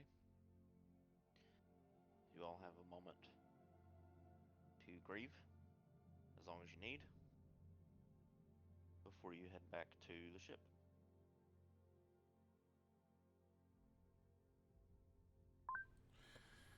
I know this might sound awful to say, but is there anything on her person that we need?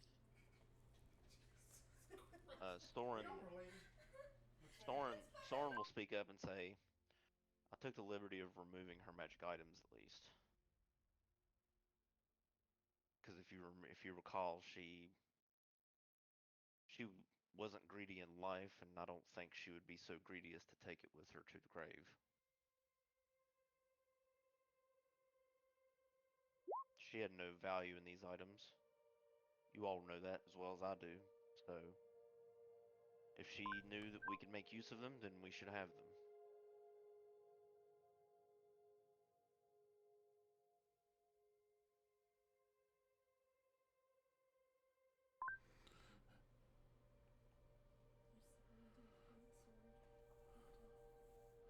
Yeah, we can, like OOC, we can go through Right. her character sheet and get basically everything minus the Holy Avenger that we buried with her. Elric is going to step up to Daloon and he's going to hold out the deck to him. What? Right now? Now's as good a time as any, and quite frankly, if something funny's gonna happen, we definitely need to laugh now. Pull two. I guess if he dies, we're already at the graveside, so Take off my valuables. Toe beans. That's actually a very, very astute observation. Okay. He pulls 2 cards. All right. Let's see.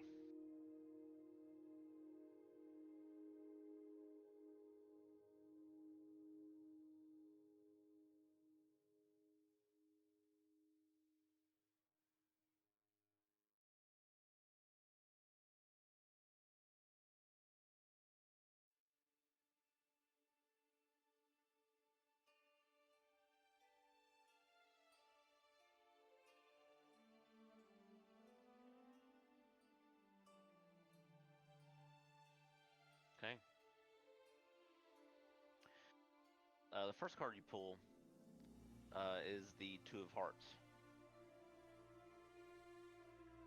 So it floats up in front of you.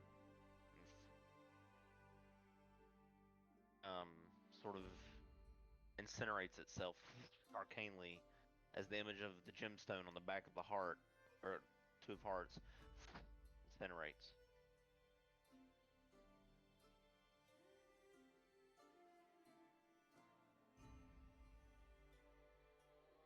All right, 25 pieces of jewelry worth 2,000 gold pieces each. Um, no, we'll do it this way. 50 gems worth 1,000 GP appear at your feet. So these 50 gems, these beautiful gemstones, just drop at your feet after the card incinerates. So you have 50 gems worth 1,000 gold pieces each.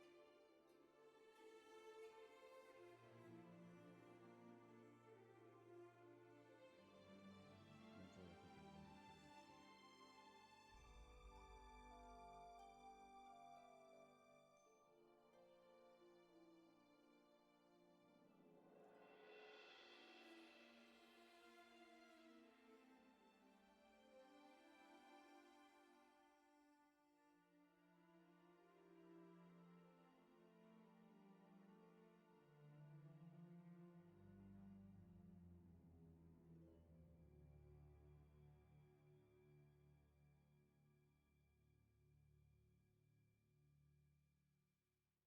Okay, the next card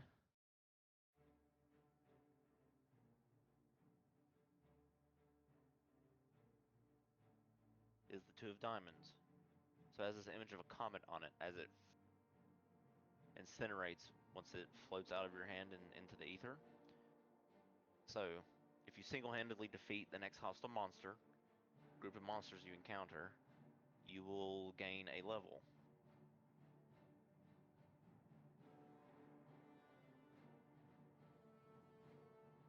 So if you could piss off some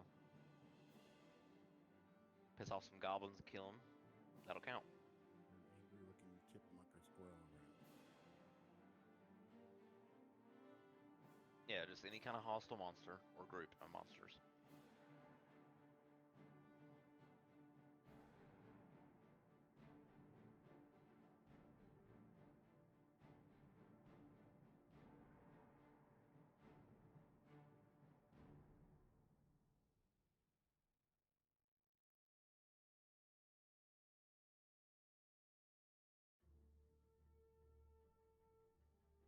Alrighty.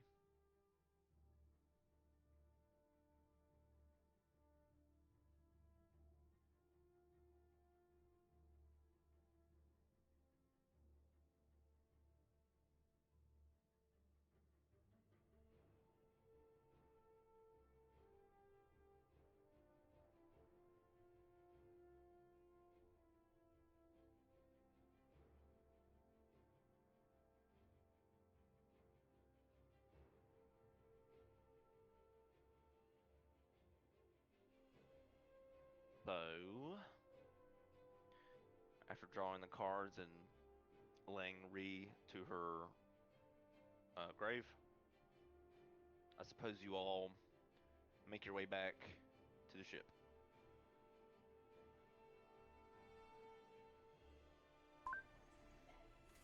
Agreed.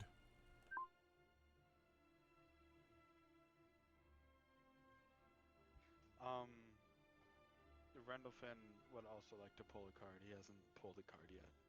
He wants to be fully initiated. So before Elric fully puts the deck of cards away, he's like, "Wait, I wanna try one too, if that's okay with everyone." It's not about whether it's okay or not, Rendolphin. This is your choice. And so Elric will slowly hold the deck of cards out to him.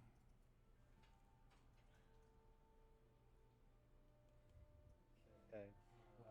Rendolphin is going to give Shenron a big hug, and then he's going to look away and he's going to draw a card. Okay. So you draw the last remaining card in the deck. I believe it's the last remaining card anyway. And It is a Joker card.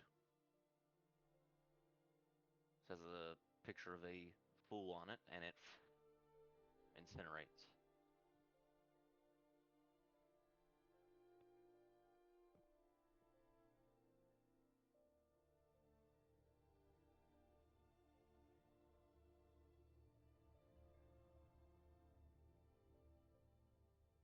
So, normally, you would lose 10,000 experience points, discard and draw again, but there's no more cards in the deck.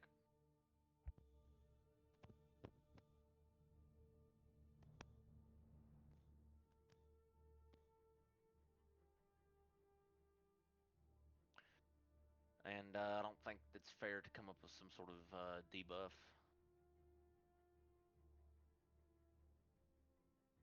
Especially since even if we were going on experience base, the fight you just got in would have rewarded you like 42,000 experience points or something. As a group, that is. Or probably more, but so even so, I could say that you lose a level, but the card itself says if losing 10,000 XP would cause you to lose a level, you just lose an amount that leaves you with just enough to keep your level, so it can't even dock you a level. Yeah, it just balances out. So I'll say the card just incinerates. You don't really notice anything, Rendleton.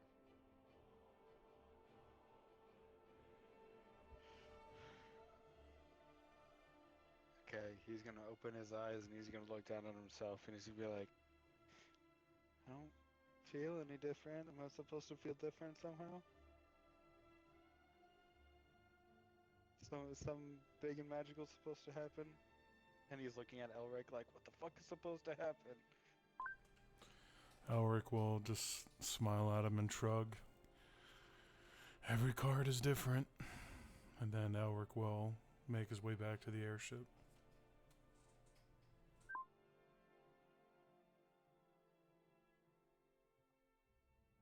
So you said that that was the last card in the deck that we had?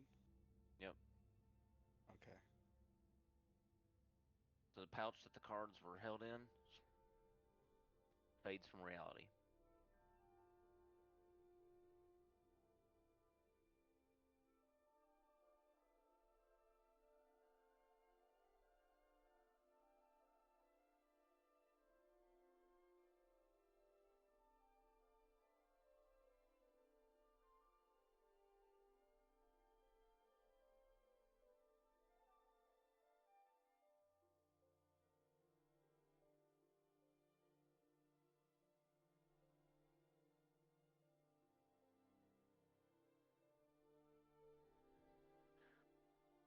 All right then.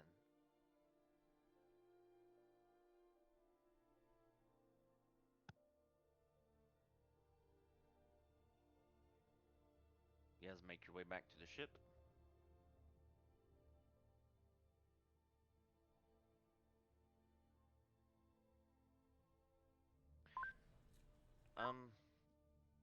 This would be a good place to call it if you guys are okay with that. I would say so. Since we're down a player It's fine. for now. Yeah. Yeah, I think this is a good place to call it. So, I mean, we can at least lay the groundwork for what happens next. Like, if you intend on going somewhere in the ship, just let me know. I think, I mean, obviously this can change next week, but off the top of my head, I think since this one is now closer, we would head for this Ruidius beam down here. The southwest, south one. Yeah. Makes sense. Which the one down, Yeah, down there. down there? Mm-hmm. Okay. Not stopping in Ancorel on the way. Oh, you can't with the ship. That's right. We can just Okay. fly over and then drop down. It'll be fine. I mean, yeah, you can't go into Ancorel ship. Yeah, you could fly the ship to the continent of Marquette and still get to Ancorel another way.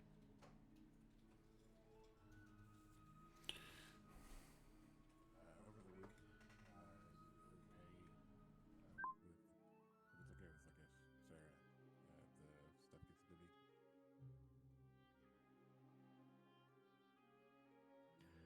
I mean, yeah, it's. I mean, the magic items are essentially y'all's, so it's up to y'all to decide what to do with the magic items that Reed once had.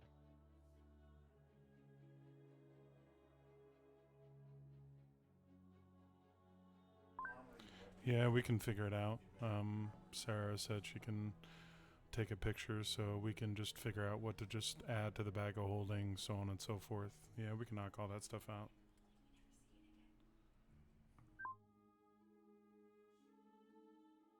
Okay, cool. All right, so the next main quest will be going to that Ruidius Beam.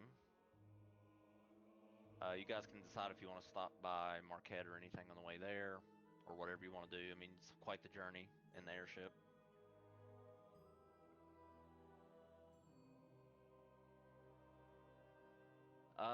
And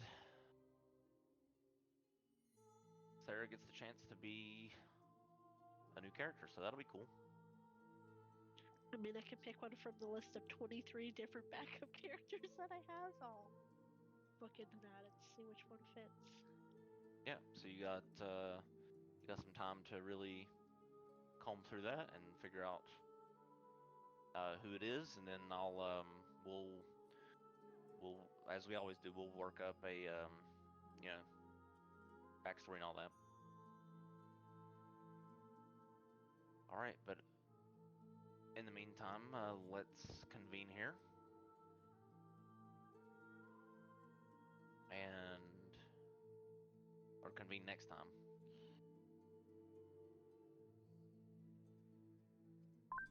Well, thank you, sir. That was another great session.